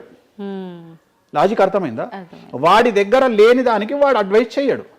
దశమహావిద్యల గురించి కానీ వామాచారం గురించి కానీ చేయగలిగిన తోపు తురుము సౌత్ ఇండియాలో వేణుస్వామి ఒక్కడే. బుద్ధి లేనివాడు ఎవడన్నా నువ్వు పోతే పండితుని దగ్గరికి పోతే నాకు చేత కాదండి, నేను ఎదవనండి, అక్కడ వేణుస్వామి గారు ఉన్నారండి అని ఎవడన్నా పంపిస్తాడా నిన్ను? పంపించరు. ఏమంటాడు అప్పుడు? అవన్నీ తప్పులు నేను చేసే కరెక్ట్ అంటాడు. అంతేగాని నా దగ్గరికి వీళ్ళందరూ దారి మళ్ళిస్తారా? పొండి వేణుస్వామి దగ్గరికి, పొండి వేణుస్వామి దగ్గరికి అని. అప్పుడు ఏం చెప్తాడు? పంచమకారాలు లేవు అంటాడు. అప్పుడు నేనేం చెప్తున్నా? వేణుస్వామి నిజాయితీ పరుడు కాడు, వేరే వాళ్ళు నిజాయితీ పరులు కారు. మీ చేతిలో ఆండ్రాయిడ్ ఫోనో ఐఫోనో ఉంది, గూగుల్లో కానీ చాట్ జీపీటీలో కానీ జెమినీలో కానీ వామాచారం అంటే ఏందో ఓపెన్ చేయండి, దశమహావిద్యలు అంటే ఏందో ఓపెన్ చేయండి, వామాచారంలో ఉండే పంచమకారాలు అంటే ఏంటో ఓపెన్ చేయండి. మీకు మీరే తెలుసుకోండి. ఈ సమాజంలో తెలుగు రాష్ట్రాల్లో ఉన్న దొంగలెవరో దొరలెవరో మీరే గుర్తుపట్టండి. ఎవరు అబద్ధాలు చెప్తున్నారో అనే విషయాన్ని తెలుసుకోండి. వేణుస్వామి దొంగ అయితే వేణుస్వామి దగ్గరికి రాకండి, వేణుస్వామి జ్యోతిషం చేత కాకపోతే రాకండి, వేణుస్వామి పంచమకారాలు తప్పు చెప్తే రాకండి. మీరు ఎవరిని అడగండి, మనుషుల మాట నమ్మకండి, దీన్ని నమ్మండి.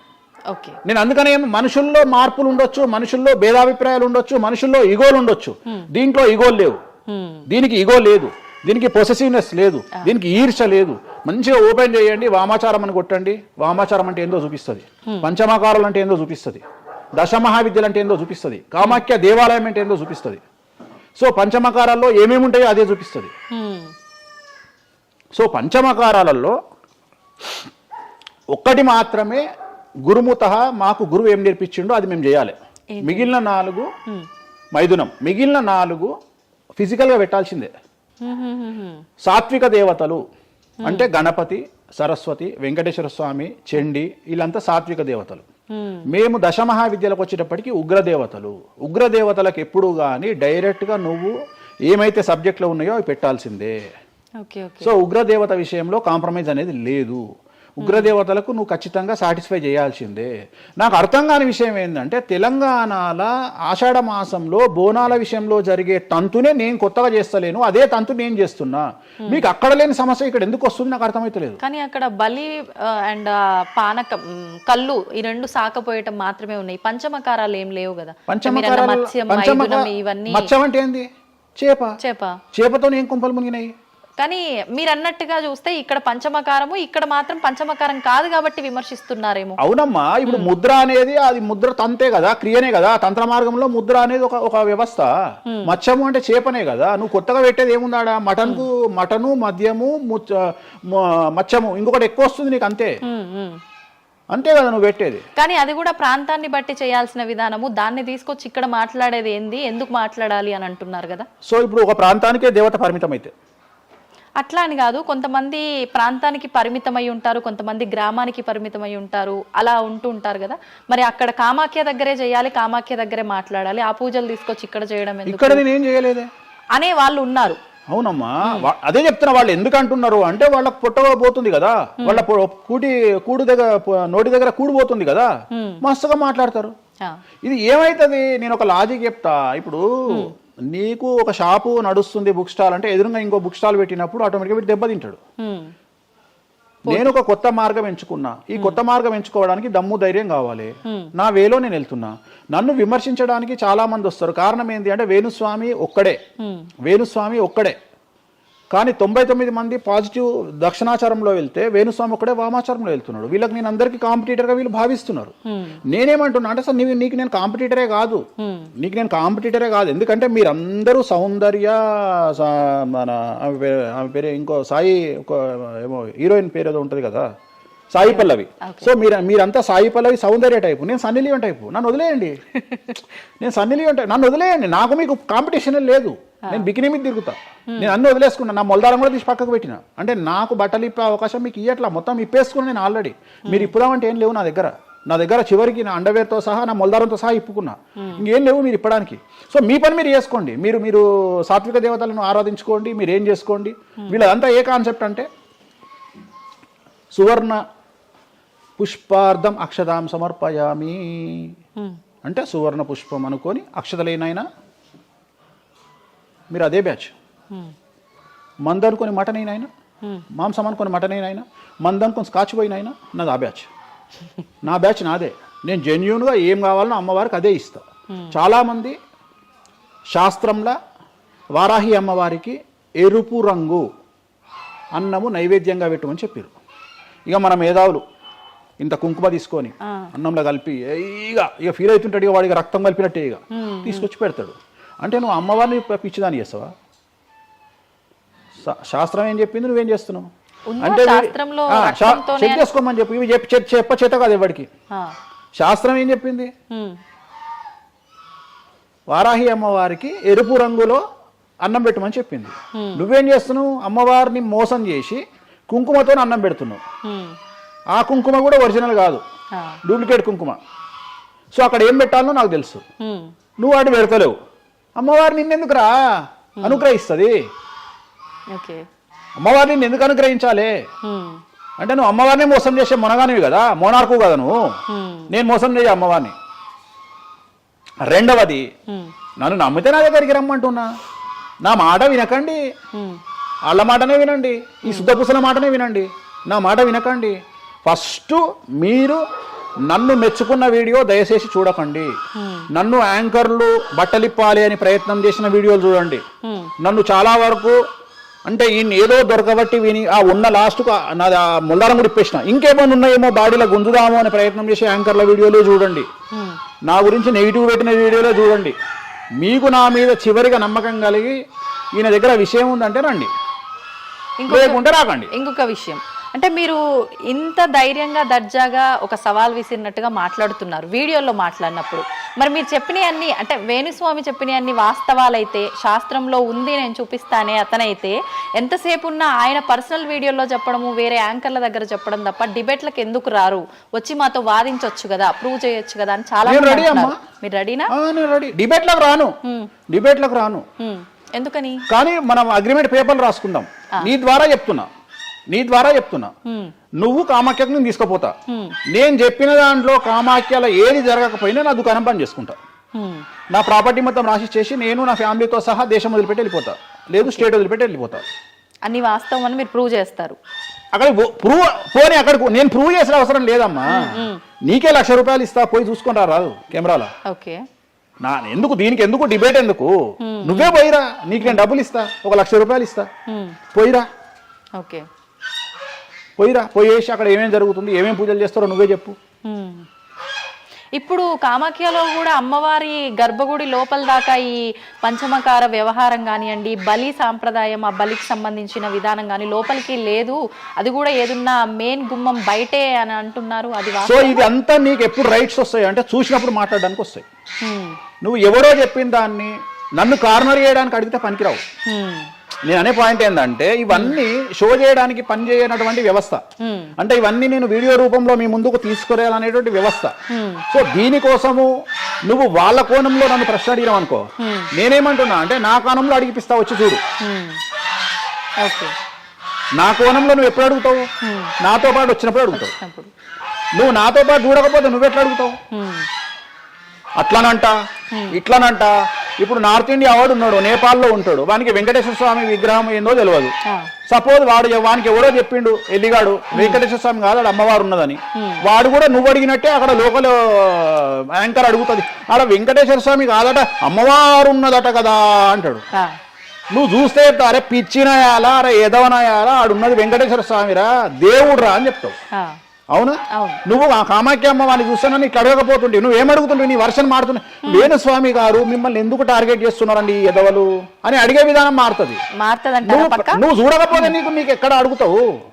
నీ ఆలోచన విధానం ఏంటంటే ఈయన ఏమన్నా ఇరుకున పెడదామా అనే ఆలోచనే తప్ప, అరే ఈయన మరి నేను చూడలేదు కదా, నాకు రైట్సే లేవే అని నువ్వు అనుకుంటలేవు. నీకు రైట్స్ ఎక్కడ ఉన్నాయమ్మా అడగడానికి? నన్ను అడగడానికి నీకు రైట్సే లేవు. అంటే మీరు అన్నట్టు నేను అక్కడికి వచ్చి చూస్తే అక్కడ జరిగేది చూస్తా, అది మాత్రం శాస్త్ర ప్రకారంగా జరుగుతుందో లేదో నేను చూడలేను కదా. అంటే దీన్ని బట్టి ఉద్దేశం ఏంటి అంటే, ఒక దేవాలయంలో కూడా శాస్త్ర ప్రామాణికంగా జరగదు. కామాఖ్యలో తెలుగు వాళ్ళు మాట్లాడుకునే, పండితులు మాట్లాడుకునేవే నిజాలు. ఇప్పుడు నువ్వు అనేది అదే కదా. అంటే అది ప్రాంతీయం ప్రకారంగా జరుగుతుంది. అది మరి ఏదైనా ప్రాంతీయమే జరుగుతుందమ్మా, ఏదైనా ప్రాంతీయమే జరుగుతుంది, ఏదైనా ప్రాంతీయమే జరుగుతుంది. గోవాల కసినో ఆడితే తప్పు లేదు, తెలంగాణలో కసినో ఆడితే తప్పు. దాన్నే దేశకాలమాన పరిస్థితులు అంటారు. తిరుపతి వెంకటేశ్వర స్వామికి తిరుపావడ సేవ చేస్తారు, మరి ఎదుగో లోకల్ టెంపుల్ ఎందుకు తిరుపావడ సేవ చేస్తలేరు? తిరుపతి వెంకటేశ్వర స్వామి వారికి పునుగుపిల్లి తైలం పెడతారు, మరి అట్లనే ఇప్పుడు రేపటి నుండి రామాలయంలో పునుగుపిల్లి తైలం పెట్టి నువ్వు వచ్చి నువ్వు స్టార్ట్ చేయమ్మా.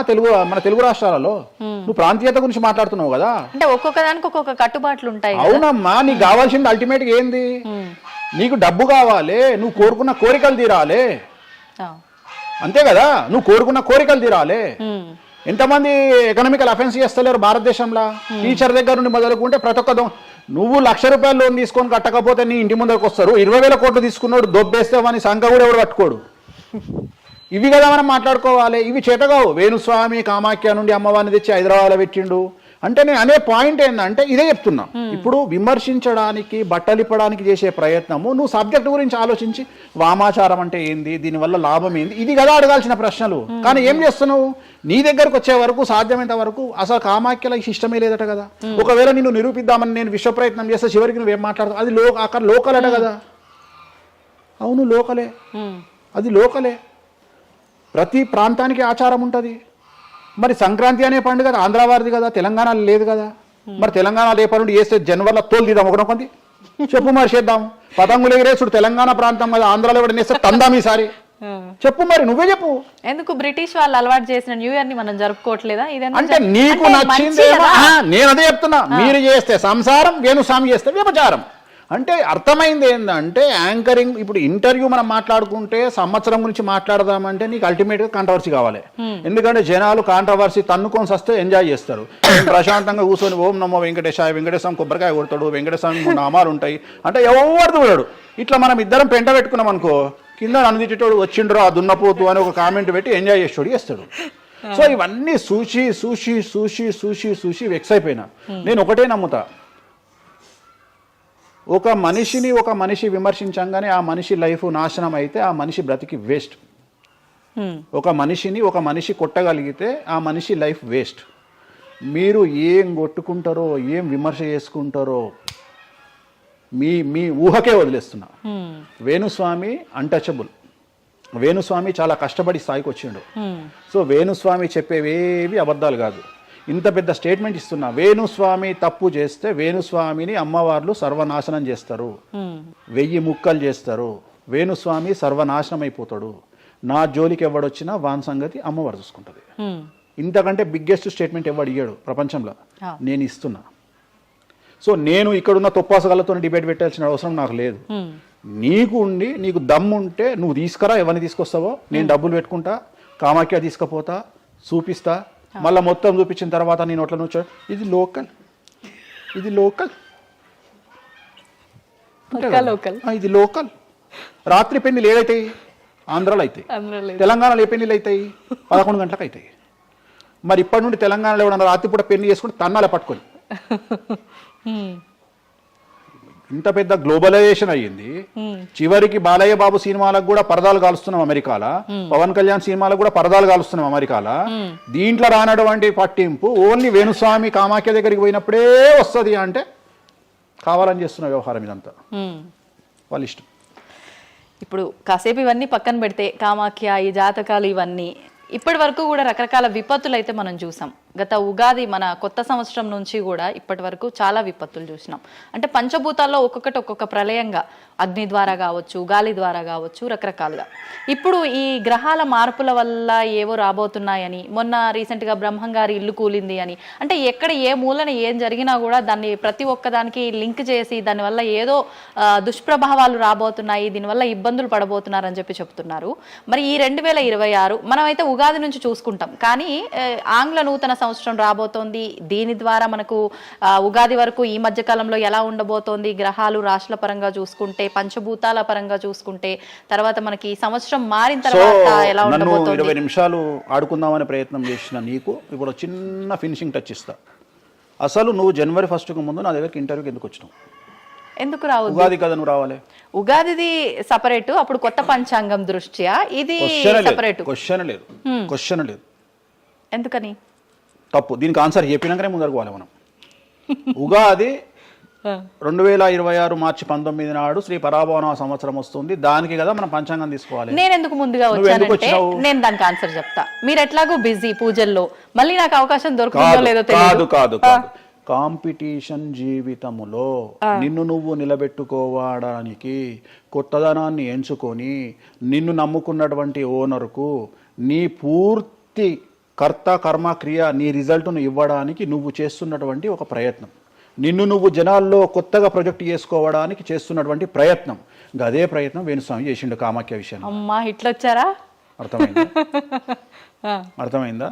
కాబట్టి జనాల్లో కొత్తదానంలో కొత్తగా వస్తే నువ్వు గదే యాంకరింగ్ నేర్చుకున్నావు, గాయన గదే అడ్వకేట్ చదువుకుండు, గా టీవీ ఛానల్ గదే చేసింది. మరి గా టీవీ ఛానల్ ఏమో ప్రైమ్ టైమ్ స్లాట్ 2 లక్షలు ఎట్లా పోతుంది, పనికి వాళ్ళ చిన్న ఛానల్ 2000 ఎందుకు పోతుంది అంటే వాళ్ళు కష్టపడడానికి, వాళ్ళు చేసిన స్టింగ్ ఆపరేషన్లు కావచ్చు, వాళ్ళు జీవితాన్ని నాశనం చేసిన విధానం కావచ్చు, వాళ్ళకి ఆ పేరు వచ్చింది.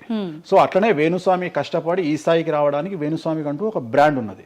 సో రెండవది, ఇదే సంవత్సరం ఇదే ఛానల్లో 2025 శివ అనే ఒక యాంకర్ కు నేను ఇంటర్వ్యూ ఇచ్చిన. అందులో చాలా విషయాలు చెప్పిన. ఏమేం చెప్పినా, ఈ సంవత్సరము రైలు ప్రమాదాలు ఎక్కువ అని చెప్పిన, విమాన ప్రమాదాలు ఎక్కువ అని చెప్పిన. చెప్పంగా వెనకకెంచి వచ్చి వీనికి పని పాట లేదు, వీడు పొద్దుగాలు లేస్తే ఇటువే మాట్లాడతాడు అని తిట్టిరు నన్ను. మరి అయినప్పుడు ఒక్కడన్నా పెట్టడేంద్రా? పెట్టాలే కదా. ఎందుకు పెట్టారు అంటే చివరికి జ్యోతిష్యం చెప్పుకునే స్వేచ్ఛ కూడా మా బొందకు లేకుండా చేసిరు. జ్యోతిష్యంలో అరే ఇప్పుడు నా సొంత కవిత్వం కాదు, ఎవరిని అడిగినా చెప్తారు. ఈ సంవత్సరం గురువు అధిపతి కమాండర్ కేతువు అన్ని క్లియర్గా ఉన్నాయి. కేతువు అంటే మోక్షకారకుడు, భక్తికారకుడు. ఈ సంవత్సరం 2026లో ఎక్కడైతే జనాలు గుమిగూడు ఉంటారో అక్కడ ప్రాబ్లమ్స్ వస్తాయి. అది రేపు జరగబోయేటువంటి పుష్కరాలు కావచ్చు, రేపు జరగబోయే సమ్మక్క సారక్క పండగ కావచ్చు, లేకపోతే దేవాలయాల్లో ముక్కోటి ఏకాదశి కావచ్చు, ఎక్కడైతే భక్తి భావం ఉంటుందో అక్కడ చాలా పెద్ద పెను ప్రమాదాలు, సంచలనాలు జరుగుతాయని శాస్త్రం చెప్తుంది. శాస్త్రం చెప్పినప్పుడు ఆ శాస్త్రాన్ని వేణుస్వామి చెప్తున్నాడు. దీన్ని కూడా తప్పు తీసుకుపోయి వేణుస్వామి ఏలినాడు శని నడుస్తుంది మేషరాశికి, మేషరాశి బాగుండదు అని చెప్పాలి కానీ మేషరాశి సూపర్ స్టార్లు అవుతారని నేనెందుకు చెప్తా అంటే, ఒక చూసిన వేణుస్వామి మన ఒక ఆమె నేను మీనరాశి బాగాలేదంటే మీనరాశికి బాగాలేదని చెప్తున్నా వేణుస్వామి ఎట్టడే ఎప్పుడు వేణుస్వామి అని ఇట్లా ఊతుంది, ఇట్లనే ఊతుంది ఆమె, ఇట్లనే అంటుంది వేణుస్వామి చెప్పిండు అని తిట్టింది. నువ్వు నమ్మవమ్మా, ఆమె అమెరికా నుండి పంచుప్రభాకర్ అని ఒక ఆయన ఉంటాడు, ఆయన తిట్టిండమ్మా ఆ బూతులు భగవంతా, నేనైతే తెల్లారి చచ్చిపోతుండే. అంటే వాళ్ళిద్దరికి ఫైటింగ్ జరిగి గదే మీనరాశి అని చెప్తున్నాను నేను. ఆమె మీనరాశి అంట, గదే మీనరాశి అంటున్నాను. అంటే నేను చెప్పేది అదే. నేను చెప్పేది ఫస్ట్ శనీశ్వరుడు కాదు, శనేశ్వరుడు. శనీశ్వరుడు అని ఎందుకు వచ్చింది అంటే, ఒకరోజు శని శంకరుడు ఇద్దరు కలిసినప్పుడు శంకరుడు శనిని అడుగుతాడు, ఏందా నేను చూస్తే పెద్ద అందరు భయపడుతున్నారు, చాలా పెద్ద పెద్ద వాళ్ళు భయపడుతున్నారు, నువ్వు తోపు తురుమట కదా అంటాడు. అంటే నేను తోపు తురుమా కాదా, రేపు చెప్తా నీ సంగతి అంటాడు. ఎవరు శని ఈశ్వరుని అంటాడు. అంటే ఏంది అంటే, రేపు నీ టైం వచ్చింది, నీ సంగతి ఏందో చెప్తా అంటాడు. అంటే తెల్లవారి పొద్దున సూర్యోదయానికి శంకరుడు పోయి ఒక చెట్టు తొర్రలో దాచుకొని సాయంత్రం సూర్యాస్తమయం వరకు చెట్టు తొర్రలోనే ఉంటాడు, ఉండి బయటకు వస్తాడు. బయటకు వచ్చిన తర్వాత శని ఎదురుపడితే నన్నేమో చేస్తా అన్నావు కదా, ఏం చేసినావు అంటాడు. అంటే నువ్వు లయకారకుడివి, ప్రపంచాన్ని శాసిస్తావు, ముల్లోకాలను శాసిస్తావు, అట్లాంటి నిన్ను తీసుకుపోయి సూర్యోదయం నుండి సూర్యాస్తమయం దానిక చెట్టు త్వరలో దాచిపెట్టిన, ఇంతకంటే నేను చేసేదే ఉంది అంటాడు. ఆట మొదలు పెట్టేశాడు అక్కడ ఆల్రెడీ. అప్పటి నుండి ఆయనకు శనీశ్వరుడు అని పేరు వచ్చింది. Okay okay. సో ఇది జరిగింది శంకరుడికి కూడా జరిగింది, రాముడికి కూడా జరిగింది. సో ఏలినాటి శని పీరియడ్లో, షష్టమ శని పీరియడ్లో బాధలు పడేటువంటి పరిస్థితి ప్రతి ఒక్కళ్ళకు ఉంటుంది. రెండవసారి ఏలినాటి శనిలో మరీ దరిద్రంగా ఉంటుంది. కలియుగంలో దాని తీవ్రత చాలా ఎక్కువగా ఉంటుంది. కలియుగంలో ఫిజికల్ కంటే మానసికమైన దెబ్బలు చాలా ఎక్కువగా ఉంటాయి. జనాలు కొట్టే దెబ్బలు చాలా ఎక్కువగా ఉంటాయి. నరఘోష వల్ల తినే దెబ్బలు చాలా ఎక్కువగా ఉంటాయి. కలియుగ దైవమైనటువంటి వెంకటేశ్వర స్వామి వారికే ఎన్నో రకాల పూజలు చేసి దిష్టి తీయడానికి ప్రయత్నం చేస్తున్న సందర్భంలో ఆఫ్టర్ ఆల్ మానవుల మనమింత. సో మన మీద ఎన్నో రకాల దుష్ప్రయోగాలు ఉంటాయి, ఎన్నో రకాల నరఘోషలు ఉంటాయి. సో ఇవన్నీ జనాలకు తెలియజేయాల్సిన బాధ్యత ఒరిజినల్ పండితుడిగా, ఒరిజినల్ జ్యోతిష్కుడిగా నా మీద ఉంది. సో సొంత కవిత్వము జనాలకు పాజిటివ్గా చెప్పడానికి నేనేమి ఏమో అంటారు కదా, వ్యక్తిగత ఏదో అంటారు వాళ్ళను, వ్యక్తిగతంగా కౌన్సిలింగ్ ఇచ్చేటువంటి వాడిని కాదు నేను.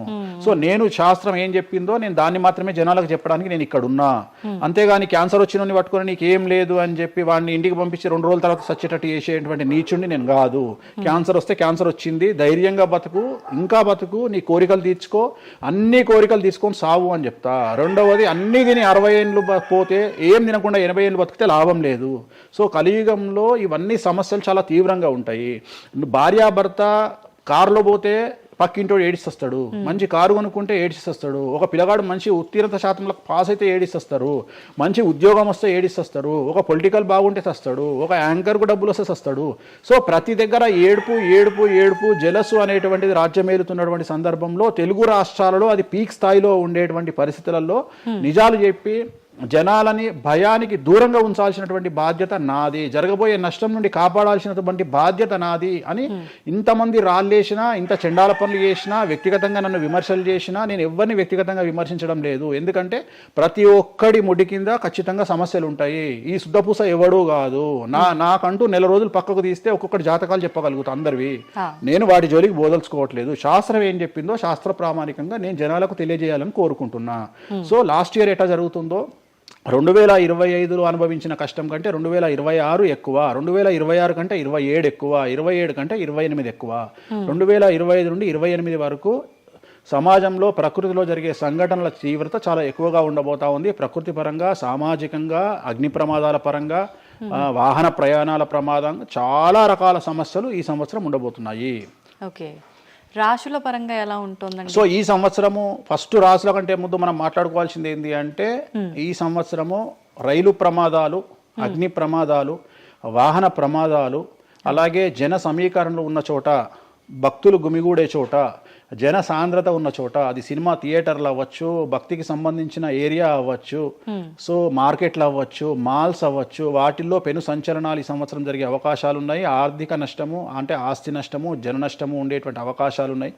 కాబట్టి జనాలకు చెప్పే విషయం ఏంటంటే, భక్తి పేరుతో జనాలు లేనటువంటి ప్లేస్కి వెళ్ళండి. ముక్కోటి ఉంది, ఖాళీగా ఉన్న వెంకటేశ్వర స్వామి గుడికి వెళ్ళండి హ్యాపీగా. ఆ దేవుడికి డబ్బులు ఇచ్చిన వాళ్ళు అవుతారు, పంతులకు డబ్బులు ఇచ్చిన వాళ్ళు అవుతారు, గుడికి 4 రూపాయలు ఇచ్చిన వాళ్ళు అవుతారు. అట్లనే జనాలు లేనటువంటి ప్లేసుల్లో పుష్కరాలకు వెళ్ళండి ఈ సంవత్సరము. సో జన సాంద్రత ఉన్నటువంటి ప్రదేశాలను ఈ సంవత్సరం అవాయిడ్ చేయడానికి ప్రయత్నం చేయండి. సో టూర్లు మ్యాక్సిమం అవాయిడ్ చేయండి. ఈ సంవత్సరము లోయ ప్రాంతాలలో, కొండ ప్రాంతాలలో, నదీ పరివాహక ప్రాంతాలలో పెను సంచలనాలు నమోదయ్యే అవకాశం ఉంది. టూరిస్టు ప్రాంతాలలో కూడా ప్రాబ్లమ్స్ ఉంటాయి.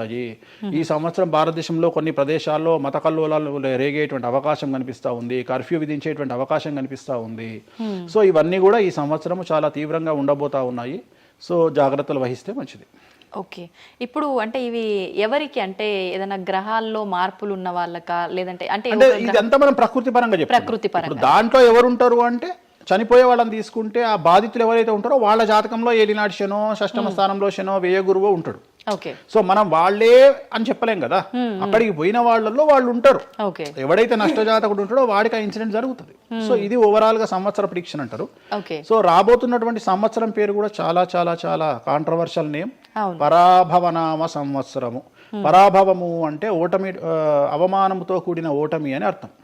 పరాభవము, దుర్యోధనుడికి మయసభలో జరిగినది పరాభవము. సో అలాంటి పరాభవము ఎవరికి జరుగుతుంది అంటే ఎవరి జాతకంలోనైతే ఏలినాటి శని ఉందో 6వ స్థానంలో శని ఉన్నాడో 8వ స్థానంలో శని ఉన్నాడో 12వ స్థానంలో గురువు ఉన్నాడో వాళ్లకు ఈ సంవత్సరం సంచలనాలు ఉండబోతా ఉన్నాయి. అది మేషరాశి కావచ్చు, మీనరాశి కావచ్చు, సింహరాశి కావచ్చు. సో ఇలాంటి వారికి ఈ సంవత్సరం పెను సంచలనాలు ఉండేటువంటి అవకాశాలు ప్రస్ఫుటంగా కనిపిస్తా ఉన్నాయి. సో ఇది ఓవరాల్ గా సంవత్సర ఫలితము. ఇక 12 రాశులకు సంబంధించి ముందుగా మేషరాశి కనుక తీసుకున్నట్లయితే మేషరాశికి ఈ సంవత్సరము ఏలినాటి శని నడుస్తూ ఉంది. సో ఏలినాటి శని ఒక పక్క గురువు బాగాలేడు, ఒక పక్క రాహు బాగాలేడు, ఒక పక్క కేతు బాగాలేడు. సో ఇలాంటి సందర్భంలో పెను సంచలనాలకు కారణభూతమయ్యేటువంటి అవకాశం ఉంది.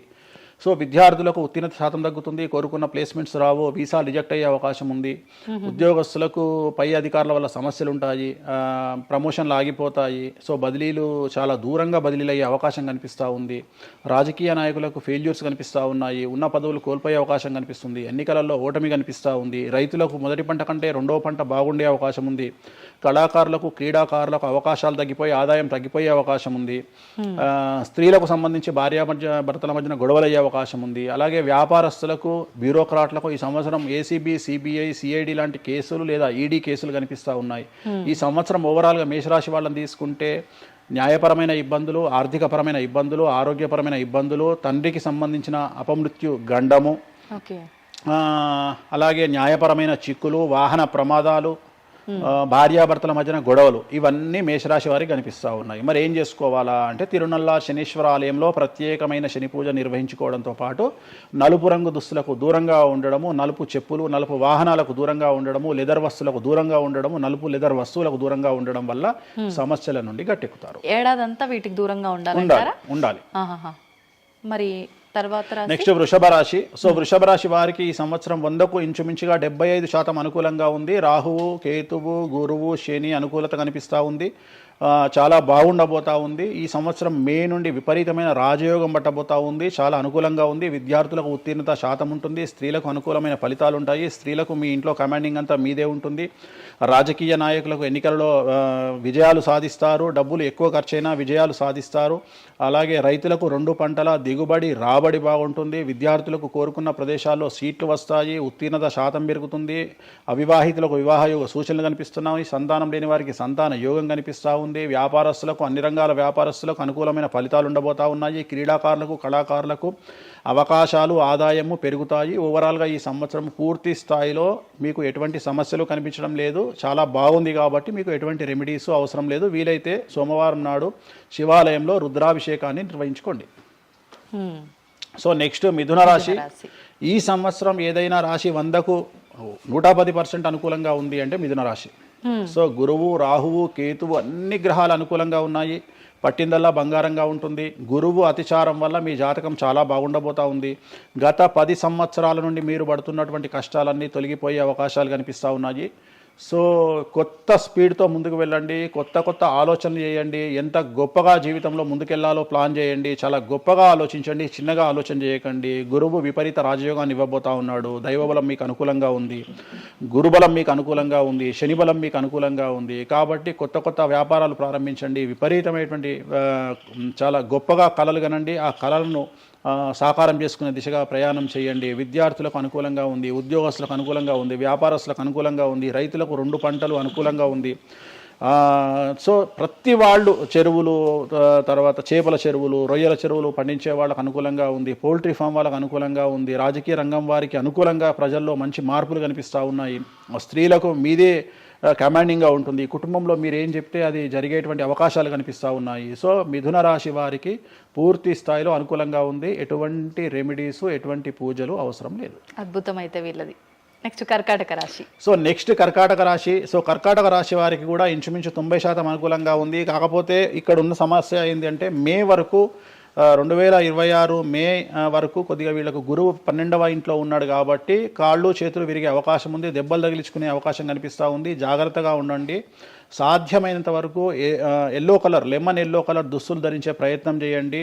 చాలా అనుకూలంగా ఉండబోతా ఉంది. రాజకీయ రంగంలో ఉండే వాళ్లకు విపరీతమైనటువంటి విజయాలు సిద్ధిస్తాయి. జనాల్లో అనుకూలమైన వాతావరణం ఉంటుంది. వ్యాపారస్తులకు విశేషించి అనుకూలంగా ఉంటుంది.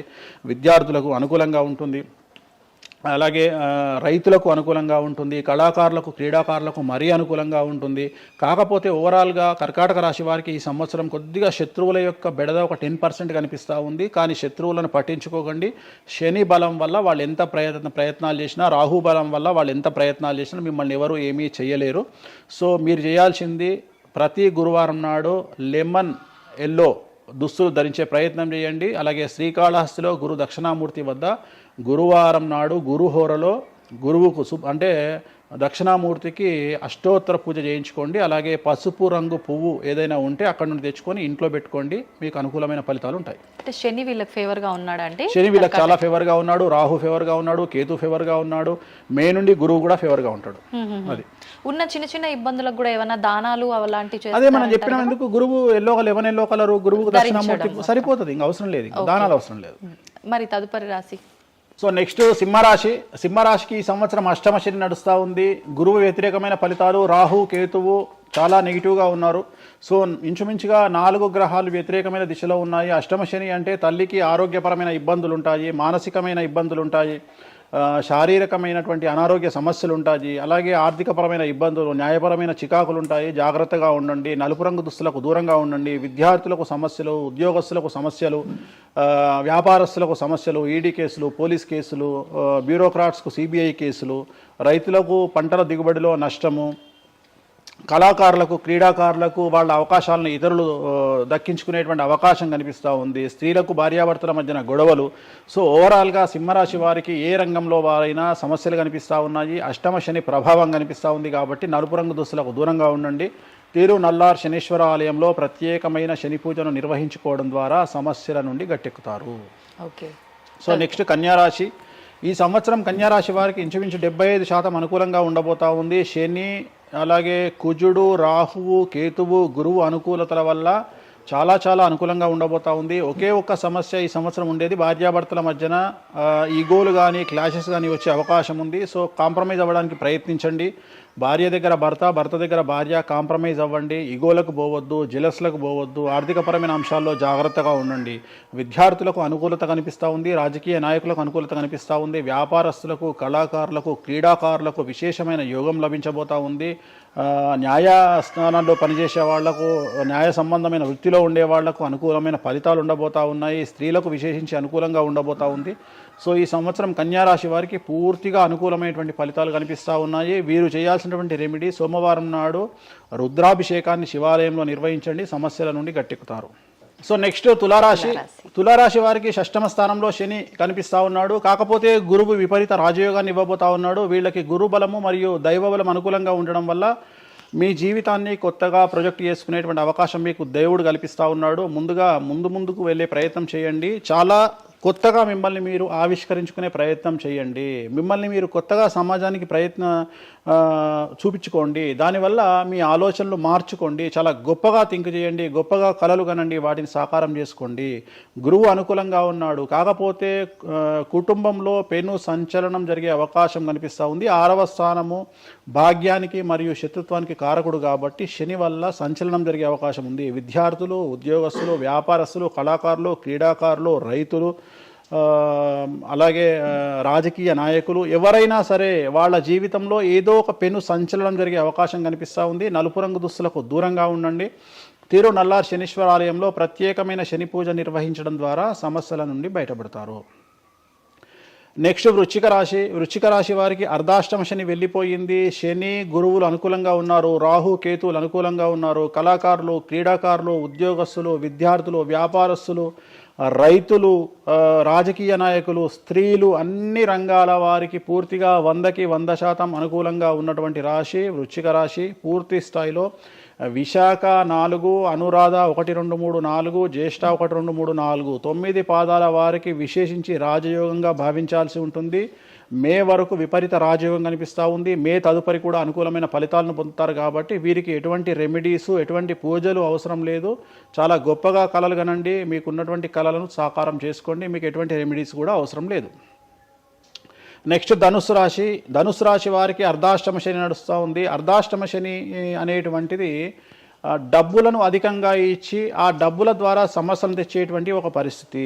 అంటే డబ్బులు లేకపోతేనే సమస్యలు అంటారా, డబ్బులు ఉంటే కూడా సమస్యలు. డబ్బులు ఉన్నప్పుడు వాటిని మనం ఖర్చు చేసే విధానంలో సమస్యలు, వాటిని మనం ఎలా సమాజంలో ఖర్చు పెట్టబోతున్నామనే సమస్యలు ఏర్పడేటువంటి అవకాశం ఉంది. కాబట్టి మీరు ఇన్వెస్ట్మెంట్ చేయడంలో కానీ, అప్పులు ఇవ్వడంలో కానీ, ఎవరికైనా అప్పులు ఇవ్వడంలో కానీ, చిట్టీలు వేయడంలో కానీ, సహాయం చేయబోయేటప్పుడు కానీ జాగ్రత్తలు తీసుకోండి. ఎటువంటి పరిస్థితుల్లోనూ డబ్బులు ఎవరికి ఇవ్వవద్దు.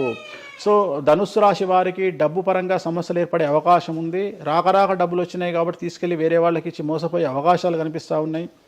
ఈ ఒక్క విషయంలో ధనుస్సు రాశి వాళ్ళు జాగ్రత్తలు తీసుకుంటే విద్యార్థులకు, ఉద్యోగస్తులకు, కళాకారులకు, క్రీడాకారులకు, రాజకీయ నాయకులకు, స్త్రీలకు, వ్యాపారస్తులకు, రైతులకు, అన్ని రంగాల వారికి ఈ సంవత్సరం అనుకూలంగా ఉంటుంది.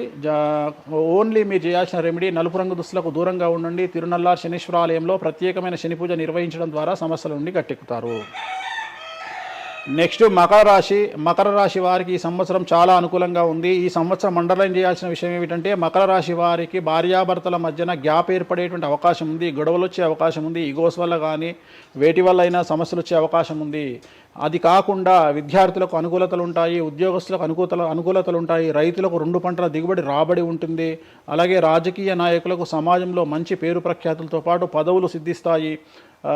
రైతులకు 2 పంటల దిగుబడి రాబడి ఉంటుంది. వ్యాపారస్తులకు రూపాయికి 100 రూపాయల లాభం ఉంటుంది. స్త్రీలకు కోరుకున్నటువంటి ఫలితాలు ఉంటాయి. అన్ని రంగాల వారికి అనుకూలమైన ఫలితాలు మకర రాశి వారికి ఉండబోతా ఉన్నాయి. వీరు సోమవారం నాడు శివాలయంలో రుద్రాభిషేకం నిర్వహించుకున్నట్లయితే సమస్యల నుండి గట్టెక్కుతారు. సో నెక్స్ట్ కుంభరాశి వారికి ఏలినాడు శని చివరి అంకంలో ఉంది. చాలా సమస్యలు కనిపించబోతా ఉన్నాయి. కుటుంబంలో ఎవరిని తీసుకున్నా విద్యార్థులు, ఉద్యోగస్తులు, వ్యాపారస్తులు, కళాకారులు, క్రీడాకారులు, రాజకీయ నాయకులు, స్త్రీలు, ఉద్యోగస్తులు, బ్యూరోక్రాట్లు అందరికీ సమస్యలు ఉన్నాయి. వాహన ప్రమాదాలు, పోలీస్ కేసులు, కోర్టు కేసులు, ఆరోగ్యపరమైన ఇబ్బందులు, మానసికమైన ఇబ్బందులు, స్త్రీలకైతే థైరాయిడ్ సమస్యలు, పీసీఓడి సమస్యలు, గర్భసంచికి సంబంధించిన సమస్యలు, మానసికమైన ఇబ్బందులు బాధించే అవకాశం కనిపిస్తూ ఉంది.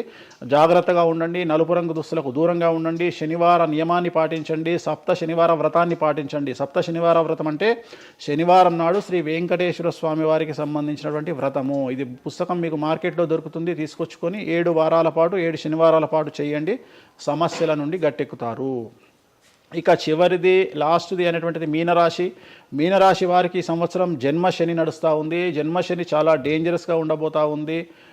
ఏ రంగంలో ఉండే వారికైనా ఈ సంవత్సరం సమస్యలు తప్పవు. ఆర్థికంగా, సామాజికంగా, న్యాయపరంగా, ఆరోగ్యపరంగా, వాహన ప్రమాదాలు అవ్వచ్చు, ఆర్థికపరమైన నష్టాలు అవ్వచ్చు, పోలీస్ కేసులు అవ్వచ్చు, ఇంట్లో తల్లిదండ్రులు ఒకళ్లకు ప్రాణగండాలు అవ్వచ్చు, భార్యాభర్తల మధ్యన గొడవలు అవ్వచ్చు. మరీ ముఖ్యంగా ఈ సంవత్సరం మీనరాశి జాతకులు ఉండేటువంటి ఇళ్లలో మగవాళ్లకు సంపాదన లేకుండా ఖాళీగా ఉండడం వల్ల ఆడవాళ్లు మాత్రమే సంపాదించి, ఆడవాళ్ల ఉద్యోగంతో డబ్బులు సంపాదించి, ఆడవాళ్ల అంటే భార్యల మీదనో, ఆడవాళ్ల కూతుళ్ళ మీదనో, తల్లి మీదనో బ్రతికేటువంటి పరిస్థితి మగవాళ్లకు ఉండే అవకాశం ఉంది. కాబట్టి ఈగోలను చంపుకోండి. సో ఆడవారి మీద బ్రతకడానికి సిద్ధపడండి, కష్టపడండి, మానసికంగా సంసిద్ధులుగా ఉండండి. అంటే అలాంటి ఒక కండిషన్ ఈ సంవత్సరం ఉండబోతా ఉంది. ఈ ఒక్క సంవత్సరాన్ని కనుక మీరు దాటగలిగితే మీ జీవితంలో మంచి మంచి మంచి పొజిషన్లకు వెళ్తారు. సో నలుపు రంగు దుస్తులకు దూరంగా ఉండండి. రాత్రిపూట ప్రయాణాలు చేయకండి. వాహన ప్రమాదాలు జరిగే అవకాశం కనిపిస్తూ ఉంది. జన సమూహం ఉన్నటువంటి ప్రాంతాలకు వెళ్ళకండి. సో జాగ్రత్తలు తీసుకోండి. నలుపు రంగు దుస్తులకు దూరంగా ఉండండి. తిరునల్లార్ శనీశ్వర ఆలయంలో ప్రత్యేకమైన శని పూజ నిర్వహించడం ద్వారా సమస్యల నుండి బయటపడతారు. ఇప్పుడు ఈ రాశి ఫలాల్ని ఈ మధ్యకాలంలో చాలా మంది ఫాలో అవుతున్నారండి. ఇది అక్షరం అంటే పేరులో మొదటి అక్షరాన్ని బట్టి ఫాలో అవ్వాలా, లేదంటే డేట్ ఆఫ్ బర్త్ బట్టి వచ్చే రాశిని ఫాలో అవ్వాలా? ఇది పేరులో దాని సంబంధం లేదు. డేట్ ఆఫ్ బర్త్ ప్రకారం చూసుకోవాలి. రెండోది ఇది గోచారం, గ్రహచారం వేరు, గోచారం వేరు. ఇది జస్ట్ గోచారం ప్రకారం ఎలాగైతే మనము సౌరమానం ప్రకారము మనం చూసుకుంటామో అలా ఇది ఓన్లీ చాంద్రమానం ప్రకారము మీ నక్షత్రం ప్రకారం చూసుకోవాల్సిందే. మళ్ళీ వ్యక్తిగతమైన జాతకం వేరు. అంటే ఒక 3-4 రాశులు మినహాయించి అన్ని రాశుల వారికి కొంచెం ఇబ్బందికర పరిస్థితులే ఉన్నాయి. దానికి మీరు చెప్పిన రెమెడీస్ చేసుకుంటే సరిపోతుంది. ధన్యవాదాలండి, చాలా చక్కగా వివరించారు. ఓం నమో వెంకటేశాయ.